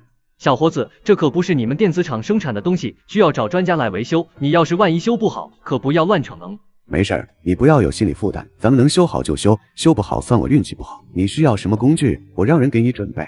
这比后世的那种广播调频发射器材不知道简单了多少，问题不大。这小伙子没吹牛，看着动作很娴熟。当发射器被打开之后，展现在众人面前的是一排排密密麻麻的线，顿时头皮发麻。陈峰，行就是行，不行就是不行，千万别逞强。何叔，我行，问题已经找出来了，需要更换元器件。太好了，你需要什么元器件？现在我们就找去。我估计咱们是没有，这元件特殊，估计得联系厂家。哼，这不是跟修不上一样，你这是糊弄我们的吧？我有办法给你简单的修上，但是你们只能短时间使用，过后必须联系厂家，元件到了我再给你重新换上，行不？行。紧接着，陈峰拿出的2个零件，所有人脸色瞬间变得难看，只因和发射器的元件大小完全不一样。拆下来一个，换上去2个，这明显就不可能好使呀。陈峰没在意他的话，他利用电烙铁轻松地将2个零件焊在了一起，之后又连接在广播系统上，完成这一切。陈峰打开了广播的开关。喂，好使了，快去叫小冯来试试。不大一会，一名扎着马尾辫子的女警走了进来，坐下操作了一会，宣传就顺利广播了出去。所长，好用啊！谁修的这么厉害？局里的维修师傅都没有修好呢。小陈师傅修好的，民间有高人呀。前所，我还得嘱咐你，我虽然是修上了，但是毕竟用的代替零件，只能短时间使用。你们要是想长时间使用不出问题，一定要联系厂家要配件。小陈，你嘴里的这个短时间是多长时间？最长5个月吧。小陈，你管5个月叫短时间？对于家电来说，5个月就是短时间。发射器修好，大家都松了一口气。旁边的罗副所长心情却不怎么美。幸亏你修好了，要不然有你好看。罗副所说完即匆匆走了。前所长和何警官带着陈峰去食堂吃饭。陈峰为治安局修好广播后，又发现重大线索，彻底获得前所认可。小陈，你帮我们修好了设备，本来应该请你出去吃，好好感谢你，但我国务在身，只能委屈你吃食堂了。钱所别这么客气，何叔那是我叔叔，应该的。陈峰默默吃饭，钱所和何叔聊着工作安排。陈峰忽然注意到墙上张贴的通缉犯照片，这照片上两人怎么看着这么熟悉？不要小看这一男一女，这是全国通缉犯，女的貌美如花，利用自己好看的面容，专门勾引有钱人上门。难道负责绑架勒索，拿到钱后再灭口？省里下来的文件说是这2个人近1个月出现在咱们省内。我想起了，这是2人是谁？我记得20余年后，这位女性通缉犯在外省归案，交代出当年在北城市所做的案件，杀了3个个体户，另外还拐走了1名女童。结合时间来看，应该就在几天后，2人在北城市犯案之后，藏匿在了北城市公安局附近的平房区。而当时所有人都以为2人逃离了北城市，所以错了最佳抓捕时间。等有机会把这个消息告诉何叔吧。小陈，这10元钱你拿着，这是维修广播的钱。谢谢何叔，没什么事，我先走了。今天就算是开张了。等会钱所安排我用摩托车送你回去。何叔，我看有个警官貌似和钱所不对付啊。你说的是罗副所长吧？这是说来话长了。罗副所长本应在3年前就是所长的，结果钱所长突然空降到了这个岗位。当时大家都说钱所是来镀金的，可是这一干就是3年。今天检查组下来检查工作，正赶上广播系统出了问题，怪不得刚刚钱所那么高兴。我算是欠你个人情，走吧，送你回去。何叔，我自己回去就行。你们不是一会要接待检查组吗？早上我把你从家里带出来，估计现在都已经传开了，老百姓应该都觉得你犯了什么事情。我要是不和你去解释一下，你就是跳进黄河也洗不清啊。好像也是，那麻烦何叔了。此时整个电子厂已经都传遍了陈峰被警察带走的消息，大家都用怪异的眼神看着林小兰。冯一，我听说陈峰被警察带走了，因为什么事？你管他因为什么事，只要他被警察带走了就行。你的机会不是来了，你小子艳福不浅。呵呵，那冯毅，我这就去找林小兰，家里出了这样的问题，咱们做领导的必须要关心一下。沈鹏并没有直接去找林小兰，而是打了电话给治安局的同学。国明，我是沈鹏呀，我听说你们抓了一名叫做陈峰的人。陈峰他可没犯事，昨天下午我们的广播系统出问题了，今天就有检查组来，所以老何带他来修广播的。怎么会这样？陈峰这个二流子能会修什么广播系统？怎么样才能把陈峰犯事的事情做实呢？不会吧，这个人是被我们电子厂开除的，他成天游手好闲，酗酒赌博，打架斗殴，还曾经打过我们厂长呢。他能会修什么家电啊？你们可别被他糊弄了，你们最好去他家检查下。我听说这家伙赌博输了钱就去偷，对于这人，老同学你只要仔细调查一下，指定是条大鱼。真的？那我还能骗你吗？好，他现在应该还没有走呢，我这就去汇报去。陈峰替治安局修好广播后，非但没有得到感谢，反而因沈鹏的诬告，成了治安局的抓捕对象。何叔，你怎么又回来了？原来陈峰刚到家，刚骑上3轮车准备出门，就看见此前送他回来的何警官折返，身后还跟着几个同事。他刚开口打招呼，就被2个警察按倒在地上。陈峰全程一脸懵逼，咋回事？早上不是刚把陈峰带走过吗？你们不懂，估计是在治安局没说实话，现在人家掌握了新证据，专程来抓人的。我去，真狠呀！咔嚓一下子就给摁倒在地上了。陈峰这二流子，这回肯定是犯大事了。陈峰呀，陈峰，你以为给治安局修好了广播就能蒙混过关了？我告诉你，我们接到举报，指控你入室盗窃，现在依法对你进行传唤，并且要对你的家进行搜查。举报？呵呵，果然是人红是非多。峰哥，我刚收了一个收音机，你看看，你们干嘛呢？放了我峰哥！你这算妨碍公务，知道吗？陈峰现在是嫌疑犯，必须要带回局里审查。峰哥。亮子，别冲动，去街上找罗大妈和杨大爷，告诉他们，我以后可能没办法给他们修电器了。再去一机场找韩冰，把这里的事情原原本本告诉他，信我的。好。这么多赃物，幸亏我来得及时，陈峰还没有来得及转移，看来这次立大功了。好小子，居然敢把赃物这么明目张胆的放着，你当我们警察是吃干饭的呀？把这些东西全部带回所里，这些都是证据。到了治安局，秦国明直奔罗副所长办公室汇报，而何国平直接向钱所的办公室赶了过去。罗所，人带回来了，好家伙，这可是一条大鱼，弄不好能揪出一个团伙来。什么是团伙作案？你确定？这要是团伙作案，那可是大案子，我就立功了。绝对错不了，我们在陈峰家搜出了不少家用电器，我估计是团伙。罗所，你想想他自己怎么能把冰箱抬出来？好好，立刻审讯，只要能挖出这个团伙，我给你庆功。所长，你来审讯呗，我们有你审讯的经验丰富，为了人民财产不受到损失，得你亲自出马才能快速拿下陈峰。这边罗副所长和秦国明忙着邀功审案，另一边何国平已经赶到了钱所长的办公室。钱所，我把陈峰送回家之后没多久，秦国明就带着2个同事把人抓回来了，还在陈峰家中搜查到了大量的家用电器，于是就带了回来，现在关在审问室。老何，你怎么看？报告所长，我们是警察，一切讲究证据，绝不妄断。老何，你好像和陈峰很熟悉，这里没有别人，说说你的看法。我觉得这些电器绝不是陈峰偷盗的。最近在这一片有居委会的人向我反映，出了一名技术了得的电器修理师傅，说的就是陈峰，加上陈峰的3轮车上写着回收2手家电，我倒是觉得像陈峰收回来，准备修好再卖的。陈峰的技术我心里有数，就咱们所这广播，从昨天晚上就开始找人来维修了，前后来了不下数十名老师傅，都没有解决，人家陈峰来了，出手就解决了，本事确实过硬。我欠陈峰那么大的人情，可不可能让他平白无故受了委屈。那现在怎么办？他们已经开始审问了吗？我看秦国明和罗副所进了审问室。哈哈，他俩倒是挺积极的，连声招呼都不打，是怕我抢功啊，我就不凑这个热闹了。那不管小陈了吗？调查组还有半个小时就来了，咱们办事更得严谨，不能平白抓人放人。这样，你去街道走访一下，先摸一摸实际情况，了解了真相，我们才能进一步行动。是。另一边，电子厂里，林小兰无精打采的工作着，一名女工急匆匆的跑了进来。林小兰，不好了，你家陈峰被警察带走了。我知道，早上来2名警察，说是让陈峰修理什么东西。不是早上那回事，后来治安局的人把陈峰送回来了，可没过多久，又来一群警察，把陈峰咔嚓就按倒在地上了，光当手铐就给陈峰铐上了，说他入室盗窃，又在你家搜查出了好多电器，全拉到治安局了。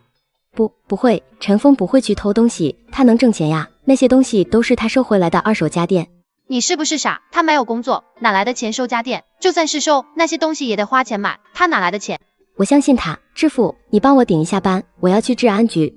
快去，这里有我没事。不过有句话我得和你说，如果陈峰真的不干正事，你还年轻，当断不断必受其乱，你自己好好想想你自己，知道吗？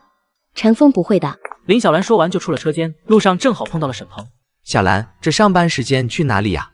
林小兰不想理他，随口敷衍了句有事就想离开，可沈鹏直接拦住了他。小兰，陈峰的事情我听说了，这完全不是你的错，你也没有必要为他承担责任。你想想，你一个女孩子家的，直接去治安局合适吗？哼，他是我老公，跟你有什么关系？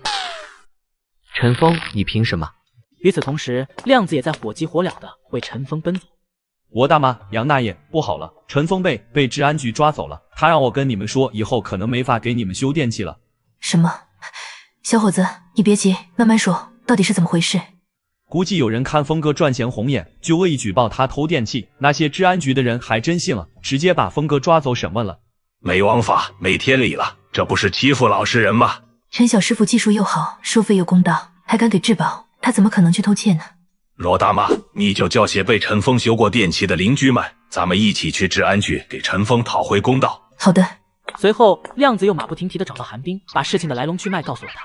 亮子兄弟，这事情不用急，既然陈峰被抓去审问，那些治安员肯定会来搜集证据。我这还有陈峰购买咱们一机场废品的记录呢，我待会联系主任一起去治安所一趟。太好了，谢谢韩哥。别客气，陈峰的事情就是我的事情。而此时，陈峰正坐在审讯室里，接受罗副所长和秦国明的调查。陈峰，说说你的作案经过吧。作案经过，罗副所长，我可什么都没有干。你要是问收2手家电的经过，我可以告诉你，但是这个作案经过我完全听不懂。看陈峰的样子，应该是个老手，居然在治安局里一点都不慌。行，咱们就看看谁能熬过谁。收的，你当我们是3岁小孩子吗？你说收的就是收的，你怎么证明这些东西是你收的？又是在什么地方收谁家的？地方太多了，嘴上说不清楚，你给我纸笔，我写下来给你。陈峰很快写完。当罗副所长看到一机场的时候，心里不禁乐开了花。除了几处街道之外，居然还有一个地点是一机场，事情牵扯到一机场，看来案件升级了。你交代的地方，我们会逐一去调查，所以你想隐瞒也隐瞒不了。现在我们来说说，你有几个同伙，都叫什么名字？同伙，2位同志，我姑且把你们口中的同伙理解成合作伙伴。这回收2手家电的生意，本来挣的就少，哪里用得上请人？再说了，能找个铁饭碗上班，谁又愿意日晒雨淋的满街跑？我当然是自己干。陈峰，我劝你老实一点，也不看看这里是什么地方，早交代早完事。即便是你不说，我们也查得出来，这是给你的机会，明白吗？两位警官，我从被你们带来，一直在配合你们工作。首先，我并没有偷家电，这些都是我收来的，已经把从哪里收来的告诉你们了。其次，警察办案讲究的是证据，我倒是想问问二位，你们有什么证据证明我偷到家用电器？陈峰，不要那么紧张，把你找来就是问问情况。你说你是自己收电器，可是你一个人怎么可能把冰箱从人家屋里搬出来呢？冰箱多沉呀，我们俩成年人搬着都费劲，你一个人怎么搬？呵呵，这家伙用了搬而不是抬，这分明是在诱导我。这很简单，一般人家卖二手家电都会搭把手帮忙抬一下。罗所长，您想想，要是您卖冰箱，我给完钱了，眼看我一个人抬不出去，您难道不会帮忙搭把手？你说的对，可陈峰，经过我们调查，你平日里酗酒赌博，现在你说你收家电维持生活，请问你收家电的钱哪里来的？当然是我修家电挣的呀。陈峰，你当我是3岁小孩吗？一个整日里酗酒赌博的人，哪里会修家电？那个，我要是没有记错，早上是我修好了你们的广播系统吧？你说我会不会修家电？你们前所长还给了我维修费呢。你说的也对，这样你先在这里坐一会，我们找人去调查一下。如果你说的是事实，那最好；如果不是，呵呵。如果是，你们可得负起责任。没有丝毫证据就当众把我抓起来，这可不符合治安局的规定。哼！罗副所冷哼一声，带着秦国明出去。罗所长，这就不审了。这家伙很狡猾，一看就是老手了，不把证据摆在他眼前，他是不会开口的。你这样，立刻派人去调查他说的这几个地方，排查群众有没有丢失家用电器，一机场重点问问，快去。是。此时，检察组已经进入了治安局。罗副所看见前所长和检察组的人，立马换了一副和蔼的笑脸迎上去。另一边，何国平已经走访完毕，悄悄找到前所长，汇报了调查情况。前所长，我刚刚去辖区调查了一下，陈峰家里的电器确实是他回收来的二手家电，不是偷的。看来他真是被冤枉的。罗副所长这么做，不光给陈峰同志带来了巨大的麻烦，还不符合规程。这要是被检察组知道，后果不堪设想。何国平听出了前所长的言外之意，现在局里这情况，确实是检察组出面才能最快把陈峰解救出来。前所，我明白了。此时，秦国明已经给一机场打完电话核实，对方明确说没有丢失电器，倒是前些天卖过一批折旧报废的。秦国明有点慌，还是不死心的打算去陈峰提到的几个地方排查一下。可他刚刚走到治安所门口，就看到一群人围在那里吵吵嚷嚷的。大家别闹了，没什么急事，明天再来。今天由检察组来视察工作。我们有急事，你们的同志抓错了人，我们来作证的。秦国明听到抓错2个字，心里一紧，赶紧凑过来询问情况。恰巧这时林小兰也赶到了。还能有谁？陈峰呗，那个小伙子多好呀，会修家电，技术还好，收费还合理，还保修，这么实在，能犯什么事？对呀，人家有这手艺，在哪都是香饽饽，犯得上偷东西？大爷大妈，你们说的陈峰是原来电子厂的工人吗？嫂子，你怎么来了？大家说的就是峰哥。大爷大妈，这是我嫂子陈峰的爱人。人群中的亮子看见林小兰，立刻过来介绍。大家伙看见这么漂亮大方的小媳妇，忍不住打趣起来。哟，你这是小陈的媳妇呀？小陈老说他有个漂亮媳妇，我还以为他吹牛呢，今天一看，还真不是撒谎。他就会胡说八道。害羞什么？不怪陈峰，我要是有这么漂亮的媳妇，我也天天说，恨不得拿喇叭喊。气氛顿时轻松了不少，但秦国明却越来越慌。他知道有可能是自己搞错了，按理说他应该立刻告诉罗副所，但现在检察组就还在里面，他只能强压下恐慌，想先控制住局面。大爷大妈，今天不能随便进，今天由检察组来视察工作。检察组来我们就不能进了，那要是检察组天天来，我们岂不是天天不能报案？你们办了冤案，我们是来作证澄清的。不一定是冤案，我们在陈峰家里搜出很多二手家电，有可能就是从群众家偷的。我们就是来澄清这个误会的，他的二手家电是从我们手里收的。确定是收的，不是偷的。这么多电器，他哪来的钱收？你这话说的，人家收家电是给了钱的，我们是自愿交易。他就是骗你们，看你们不懂行情，用一点点钱把电器骗走，这跟偷没区别。秦国明也是真慌了，开始说蠢话而不自知。这回群众是真气笑了，这不是强词夺理的吗？他收的都是报废不能用的家电，就算1分钱不给，我们都愿意。给了他还能通地方呢。你一个劲儿往小陈身上泼脏水，还拦着不让我们进去作证，你到底安的什么心？就是别在这里胡说八道了，我看你就不是什么好东西。听到罗大妈的质疑，一众大爷大妈都跟着起哄，现场瞬间吵成一团。秦国明被围在中间，焦头烂额，可他真不敢让这群人进去，不然他今天就彻底完了。反正今年不能进，等检察组走了，你们随时进，只要扛过今天，到时候就说是误会，小事化了。现在真的不能进？不能。那好，我们不进了。小子，这可是你不让我进的，冤枉了，治安局乱抓人了。这要是让里面的检察组听到，不就完了？杨大爷，咱们有话好好说。太冤了，抓错人，治安局都不管了，衙门还不让进，快来人呀！此时，林小兰呆呆地站在门口，看着为陈峰据理力争的众人，心里暖暖的。她没想到陈峰竟然有这么好的人缘。治安局里的钱所等人也听到了这边的喧闹。怎么回事？我怎么听见有人喊冤呢？老何，你快去看看外面是怎么回事。不用了，我们一起去看看。一众人走到大门口，秦国明看到赵组长，脸都吓白了。杨大哥、罗大姐，你们这是干嘛呢？小何，我们都是来给陈峰同志作证的，结果这个同志拦住我们不让进，说有检查组来就不能进，有这回事吗？看到这一幕，何国平心中暗喜，赶紧就坡下驴。杨大哥，看你说的，怎么可能呢？罗副所长雷厉风行的抓了陈峰，想必有十足的证据，但也不能拦着你们申冤。秦同志，谁让你把他们拦在门外的？这个我不会是你自作主张吧？不是，当然不是。那是谁？哼，还能是谁？一猜就知道是罗副组长。小秦啊，你可别赖在罗副所长头上了。现在调查组赵组长就在这里，都看着呢。是罗副组长让我拦的。这位同志，你们有什么情况跟我说就行，快请进。杨大爷、罗大妈，您说的给小陈作证是什么事啊？随后众人一顿输出，把陈峰修家电技术好、收费公道、回收二手家电讲信用的事情全说了出来。亮子也在一旁补充，证明陈峰确实是靠自己双手挣钱。这还不算，说话间，一机场的韩冰也带着购买废品的票据记录赶了过来，把证据摆在了桌上。罗副所长坐在一旁，脸色越听越苍白。秦国明这个畜生，这哪里是给我功劳，分明是把我往火坑里推呀！老钱，群众说的这个陈峰到底是什么情况？这件事我还真不知道，不过陈峰的技术我是知道的。我们治安局的广播系统还是今天早上他来给修好的，并且我还给了维修费。过后我就让人给陈峰送回家去了。对了，早餐还是在这里吃的呢。但是后面发生了什么，没人向我汇报啊。领导就是领导呀，这锅甩得无影无踪呀，这不是在明摆着说罗副所长没向他汇报吗？罗副所、杨老他们说的这件事你知道吗？这事我倒是知道，早上有人举报陈峰偷盗家电，是秦国明主要负责的。秦国明把陈峰带回来的时候，还从他家搜出大量的电器。我们提审了陈峰，现在正在调查中。胡闹！小秦，你去核实的情况怎么样了？我核实过了，陈峰没问题，是我们对他的判断错了。我也走访过了，陈峰确实没有偷盗行为。这个老东西早就走访完了，居然不告诉我，故意看我出丑。仅凭一个举报就胡乱抓人，手续不全，流程混乱，事后还想着遮掩，简直是给我们的治安队伍丢脸。钱所长，既然已经调查清楚，你们赶紧放人，做好安抚工作，还要公开为陈峰同志证明。是，何国平，办理一下手续，送陈峰回去，并且要向群众说明情况，澄清陈峰没有偷盗，没有犯罪。知道了。没过多久，陈峰就被从审讯室放了出来。林小兰看到他，立刻扑了上去，紧紧抱住他。老公，我就知道你不会那么做的，是我没本事，你被抓进去了，我却什么都做不了。没事没事，别哭了，老公这不是没事吗？麻烦你了，兄弟。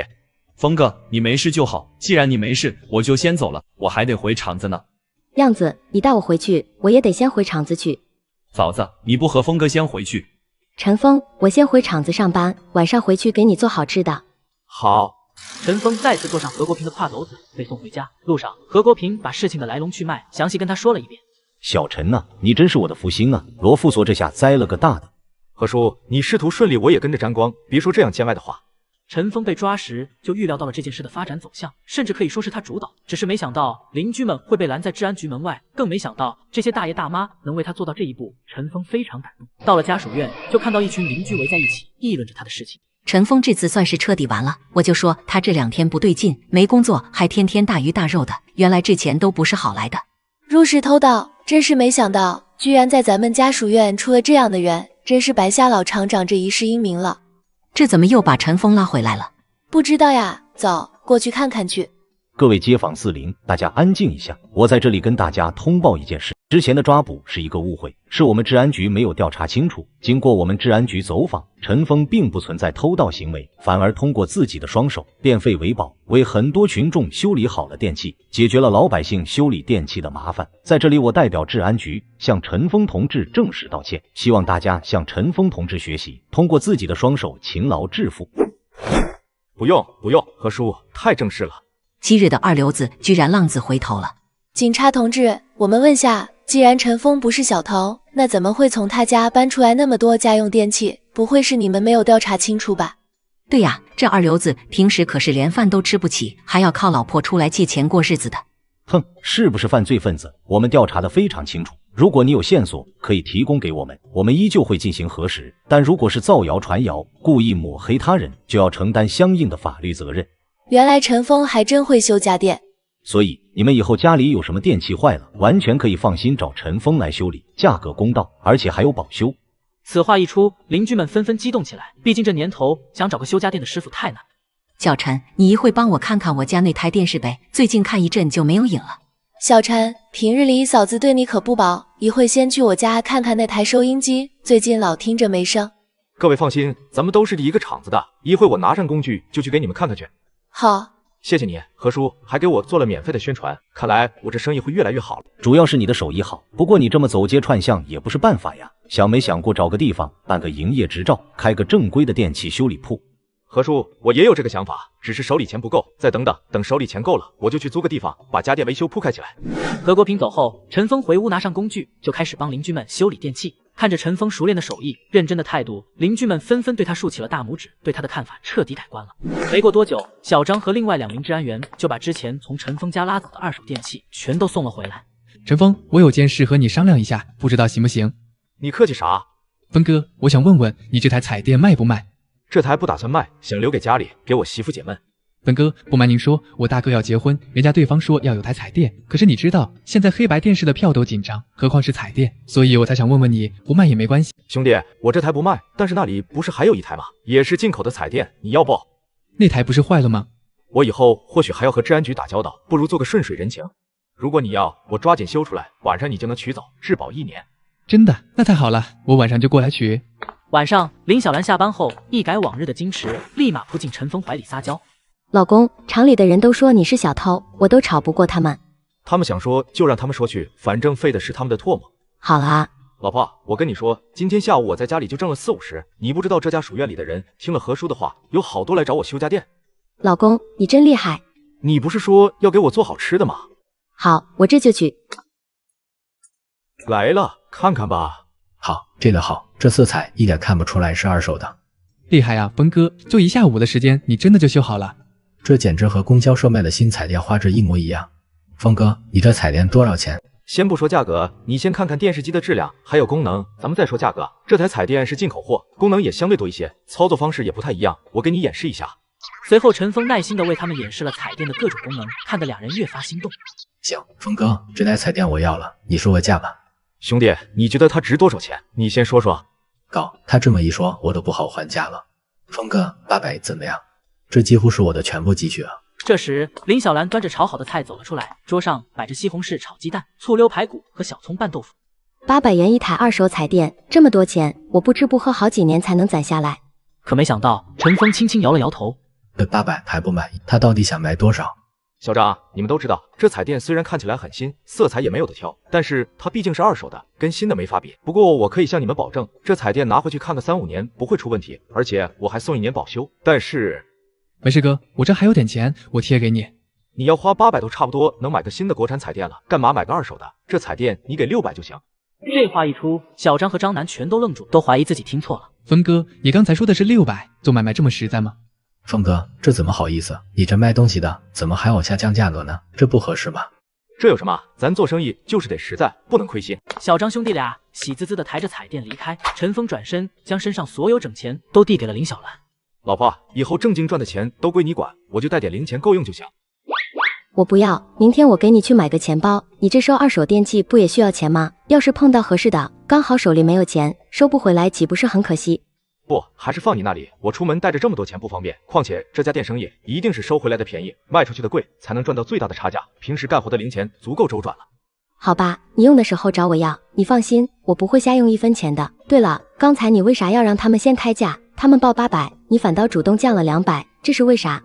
这是心理战术。如果我说600，他估计还得往下划价格。那人家说800，你为什么要600卖呢？你注意到没？小张的哥哥下身穿的什么裤子？人家是男同志，我没仔细看。蓝色布织的裤子，脚上穿着皮鞋，这裤子和皮鞋应该是工商部门配发的，而他上身只穿了的确良的衬衫，应该是故意隐瞒工作身份。哦，这有什么关系吗？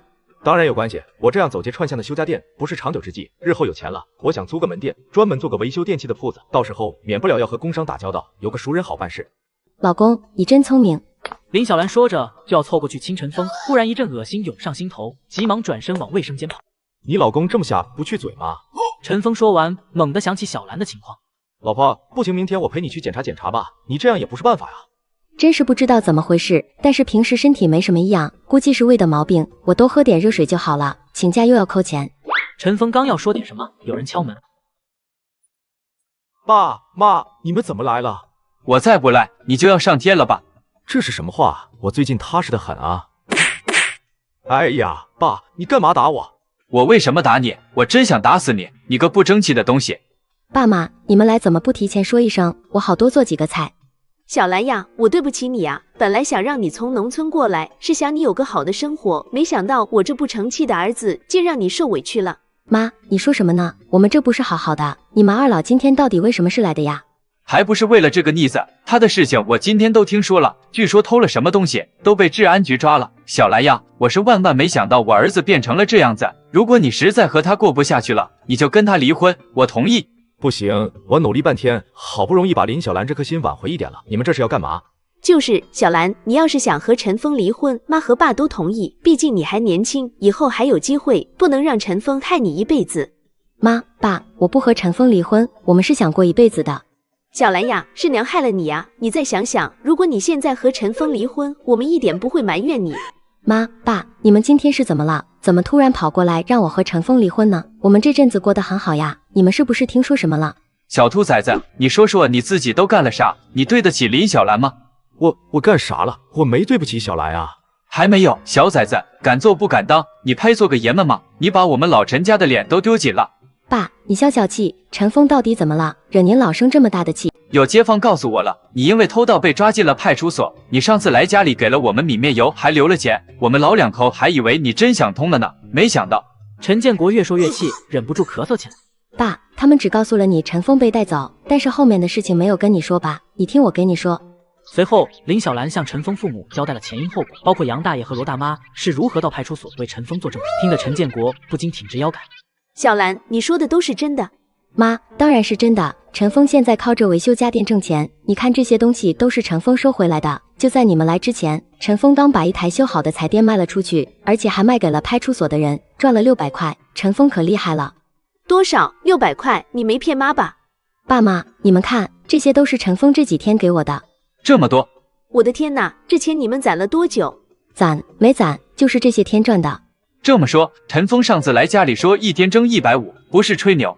哎呀，我可是你们亲儿子，怎么一点信任都没有？还不是因为你之前太混账了，你去找台收音机来，当着我的面修好。陈峰立马找了台破旧的收音机，当着父亲的面动手维修。仅仅10几分钟，原本开不了机的收音机就传出了声音。陈建国当场看呆了。儿子，你什么时候有这技术了？爸妈，你看我没有骗你们吧？爸，我这手艺跟你比差远了，都是瞎琢磨的。好，这下我放心了。你们继续吃饭吧，我和你妈回去了。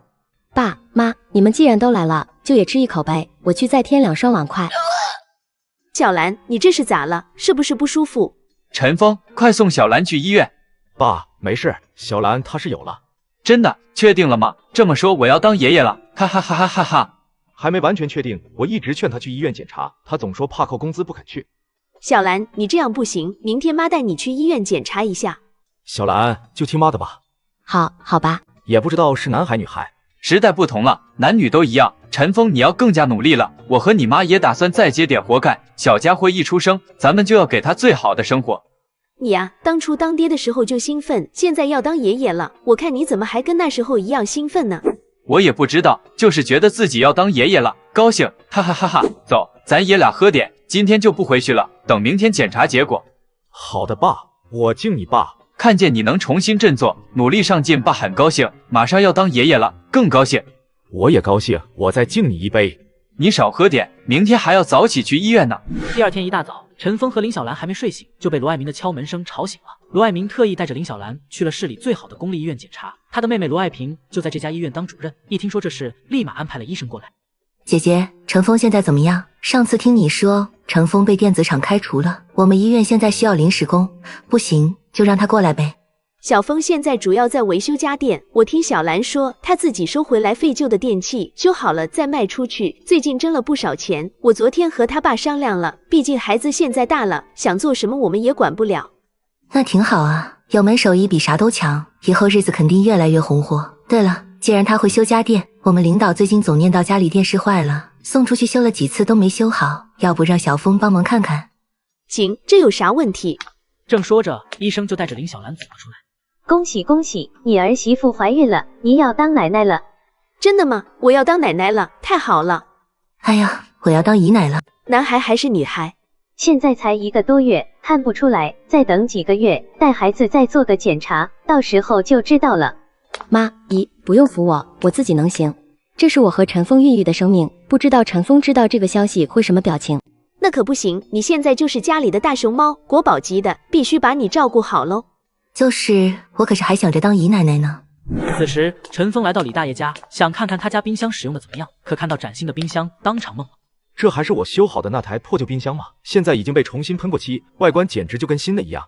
嗨，就是简单喷了层漆，让它好看点。您这手艺也太厉害了，翻新的真到位。没啥厉害的，就是混口饭吃的本事。小陈，你可别小看李大爷，他以前是3漆厂最好的喷漆师傅，手工喷漆能跟机器喷的媲美。杨大哥，别跟孩子吹牛啊，我都老了，跟不上时代了。漆是我挑的，喷漆是我儿子弄的。3漆厂调漆喷漆，李大爷的儿子难道是北城4大才子里的李军？李大爷，3漆厂的李军是您儿子？对，你认识那臭小子？说不上认识，但是听说过他的名字。据说只要是漆，李军看上一眼没有调不出来的。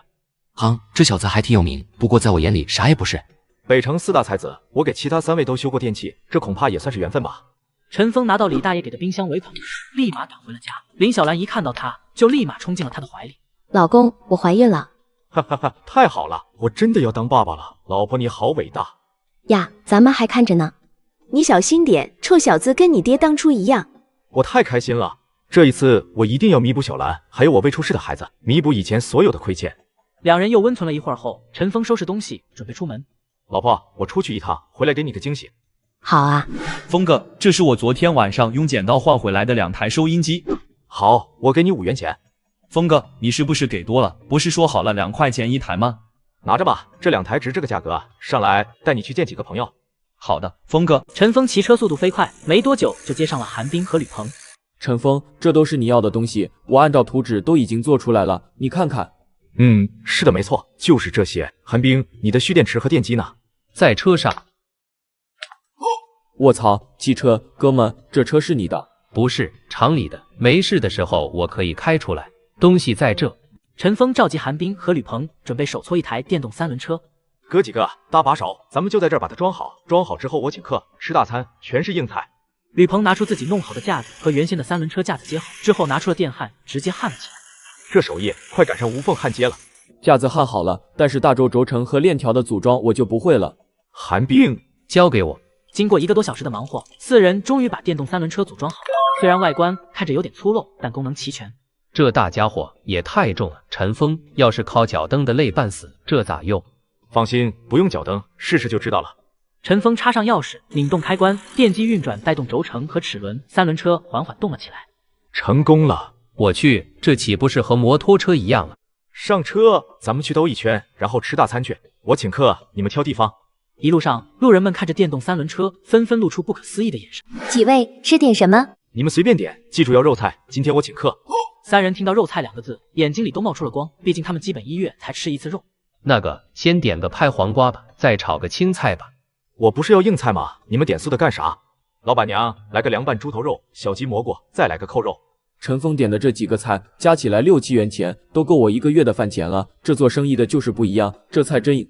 峰哥，点这么多肉菜得浪费多少钱？要不咱们退一个吧？是，菜太多了。没事，我还觉得不够呢。一会要是不够，你们可以再要，都已经点了就不退了。没过多久，凉拌猪头肉就端了上来，4个小伙子饿坏了，立马狼吞虎咽的吃了起来。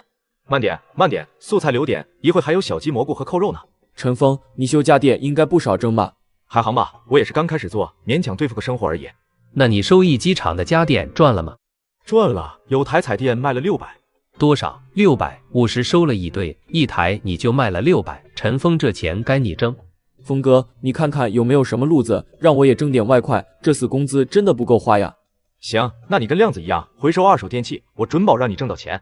嘿嘿，吕鹏，你也会收二手电器吧？其实挺挣钱的。就在刚才来的时候，我给了峰哥2个收音机，他就给了我5元钱。这么多，我也加入。一机场附近的二手家电，我指定能收回来。一机场油水多，很多人家里都有不用的二手电器，到时候就怕你家里放不下。你有多少，我吃多少。成功组装出电动3轮车后，陈峰又有了新想法，带领4大才子在啤酒节卖羊肉串。小兰，上车，老公带你兜风去。哈哈，老公，你这是3轮车当摩托车呢，还兜风。行了，快回家吧。你上来就知道了，保准比摩托车还舒服。老公好快，慢点。这风吹得不舒服吗？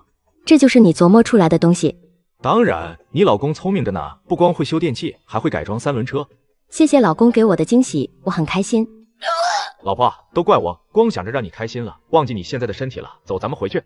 陈峰真的变了，变得有担当有本事了，跟着他，我以后一定会越来越幸福。第2天，陈峰骑着电动3轮车上街，继续做维修家电。他原本打算去供销社找虎子买羊肉，却得知虎子被抓进了治安局。陈峰心里一紧，立马联系了何警官。何叔，麻烦您个事，能不能让我见见虎子？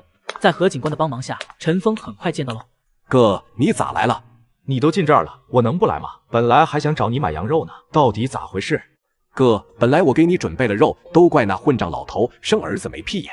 别急，慢慢跟我说。昨天我拿着1条鱼和1大块五花肉，想在供销社门口把鱼卖掉。那个老头过来问价，我要1块钱，他非要还到5毛。我心想5毛就5毛，河里有的是，不差这几毛钱，就把鱼给他了。结果他拿到鱼又说不新鲜，不要了。接着他又问我五花肉的价，我说低于5块不卖，他说要先看看，我就递给他了。没想到他拿着肉转身就走，我赶紧拦住他说理，他竟然说肉是他的，用刚才那几条不新鲜的鱼换的，我能乐意吗？就跟他吵了起来，一急眼推了他一下，他就一屁股坐在地上不起来了，说我打他，然后我就被带到这儿来了。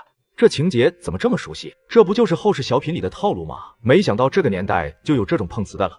何叔，你看这个是？事实大概没差，这老菜头惯犯了，就是奔占便宜去的。这么说，虎子可以放出去了？不行，现在没有目击证人，老菜头也没有承认。第2点就是因为他被推倒了，要求这小伙子赔偿50元费用，说什么因为受伤，今天连面馆都没去，损失的比这个还要多得多。这老头分明就是讹钱，我根本没打他，他是自己坐在地上的。我知道是他不对，但现在没证据，没办法，要是不赔偿，虎子就得被拘留。那怎么办？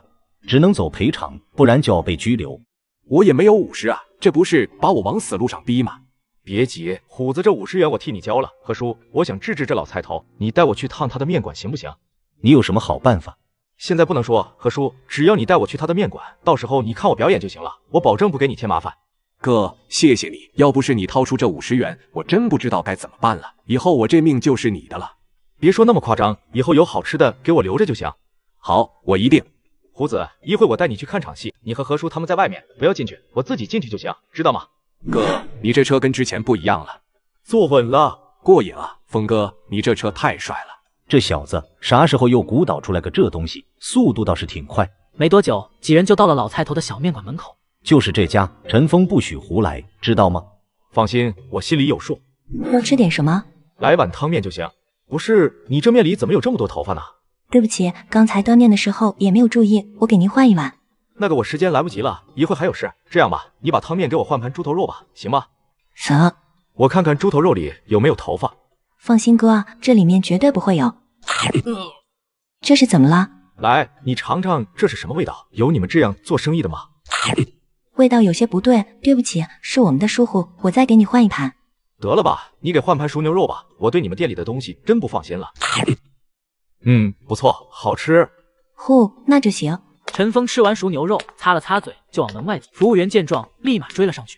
哥，你还没有给钱呢。给什么钱？当然是饭钱了，你刚才不是吃熟牛肉吗？熟牛肉是我用猪头肉换的，给什么钱？那猪头肉你也没给钱呀。猪头肉是我用汤面换的呀。面钱你也没给啊。你这个服务员真有意思，面和猪头肉我吃了吗？对呀，人家面和猪头肉没有吃呀。师傅，你说陈峰能有什么办法？这么半天也不见动静。别着急，这小子有些机灵劲，要不人家也不会把家电的生意做起来。再看看面馆里，服务员已经被陈峰绕得晕头转向，只能喊老板娘出来。老板娘，你出来下，有人吃饭不给钱。谁呀？敢在老娘这里吃饭不给钱？老板娘，就是他。就你也不打听打听这是谁开的饭店，敢在老娘的饭店吃饭不给钱，活腻歪了吧？老板娘，不是我吃饭不给钱，关键是咱们得讲道理吧，对吧？讲什么道理？你吃了我的东西就得给我钱，少废话，赶紧掏钱。老板娘，他吃了一盘熟牛肉，没给钱就想走。他说熟牛肉是用猪头肉换的，猪头肉是用汤面换的，还说汤面和猪头肉没吃就不用给钱。对，就是这么回事。我再跟您说一遍。接着，陈峰当着老板娘的面又说了一遍自己那套词，彻底把老板娘整懵了。怎么觉得有道理，但又好像哪里不对？这小伙子说的很有道理啊，人家的熟牛肉是换来的，不用给钱呀。有啥道理？即便是换的，那面条和猪头肉钱也没给啊。那人家也没有吃啊，凭啥给你钱？哈哈哈哈！这小子居然想到了这种办法，真是人才呀！待会儿该咱们出场了。老头子，出来！怎么是这小子？上次在大街上让我下不来台，这次竟然敢来我店里捣乱，看我怎么收拾你！咋了，老婆？老板娘把事情的经过跟老菜头说了一遍，老菜头听完也懵。这不是我碰瓷虎子的招数吗？这小子怎么学会了，还用到我头上了？这里怎么回事？这么多人围着，吵什么呢？老何，你可来了！这小子在我店里吃霸王餐，你把他抓回治安局去。怎么回事？陈峰又把事情的经过说了一遍，可警官听得使劲憋笑。按你这么说，你确实不用给钱。警察同志，他吃了我的牛肉就得给钱，不给钱就抓他。蔡老板也觉得警察说的对。当然对，吃了东西就得给钱，天经地义。那我倒想问问蔡老板，如果有人用5毛钱买了别人一条鱼，然后说鱼不新鲜不要了，又用这条鱼换了别人1块五花肉，最后拿着五花肉就走，不给钱，这种行为对吗？是不是也得给五花肉的钱？坏了，这小子是为那个卖鱼的小子来的，他们是一伙的，这是来报复我了。这当然不对，买东西就得给钱，要是让我知道谁这么缺德，我非得教训教训他不可。蔡老板，你说的这种情况，怎么跟我昨天处理的你和虎子的案子一模一样呢？来吧，说说你和虎子的事到底是怎么回事？老何，这可和我那件事不一样，我那是被人欺负了，他这是明显的吃饭不给钱，这可是两回事。你放屁！大家评评理，就是这个老头那天用5毛钱买了我的鱼，之后说我的鱼不新鲜，又说换五花肉，结果不给我补钱，拿着肉就想走。我拦着他，他就躺在地上说我打他，把我送到治安局，还讹我50块钱。哦，原来这办法是蔡老板您发明的呀？那按您的说法，我吃的熟牛肉也不用给钱了，我可以走了吧？不行，他说的是瞎话，你吃了我的牛肉必须给钱。他说我讹他，有证人了，你这可是这么多人看着呢，今天不给钱别想走。呵呵，你还真是把不要脸做到了极致。钱呢，我可以给，但是要说清楚，熟牛肉是我用汤面和猪头肉换的，你家的汤面里面有头发，而且还不止一根猪头肉又变味了，我才换的熟牛肉，这钱给你放这里了。原来老菜头家的饭不干净啊，以后千万别来。老菜头怎么这样？大家都是邻居，就这么糊弄大家好？峰哥，他坑了我的东西，你怎么最后还给他饭钱就不应该给他？最后还给他饭钱就不应该给他？虎子，你那件事吃亏就吃亏在没有证人，而我这个不同，毕竟我在人家饭店吃东西是有人看到的，所以这钱必须给。但是他家这饭店也别指望能干下去了。为啥？小子，你是不是傻？陈峰都说出了他家做的饭菜不干净，还有过期食品。缓泥，你敢来吃吗？没人来吃饭，这饭店还能干下去吗？哥，还是你厉害。另一边，工厂里，沈鹏借着指导操作的名义，故意凑得离林小兰很近。小兰，你这个地方不对，应该是这样操作。沈副科长，你能不能离我远点？我有点不舒服。怎么了？是不是哪里不舒服？肯定是陈淑桦给小兰安排的活太多，把她累坏了。不行，我得想办法帮小兰减轻点负担。沈副科长，林小兰有喜了，过一阵肚子大了，指定要休息的，要不以后她的工作交给我们干。你说什么？她怀孕了？是啊，你不知道吗？该死的陈峰，居然让林小兰怀孕了。我还以为沈副科长有特殊爱好呢，看来也是一般人呀。林小兰实在难受，请了假回到了家。老婆，我有预感，等啤酒节过完，我们就能是万元户了，到时候你就不用上班了。老公你真厉害，要不你给孩子取个名吧？哈哈哈，不急，我有个目标，在咱们的孩子出生前赚够100万。10个月100万，真的可以吗？相信我。老公，嫁给你真幸福，我相信我们的生活会越来越好的。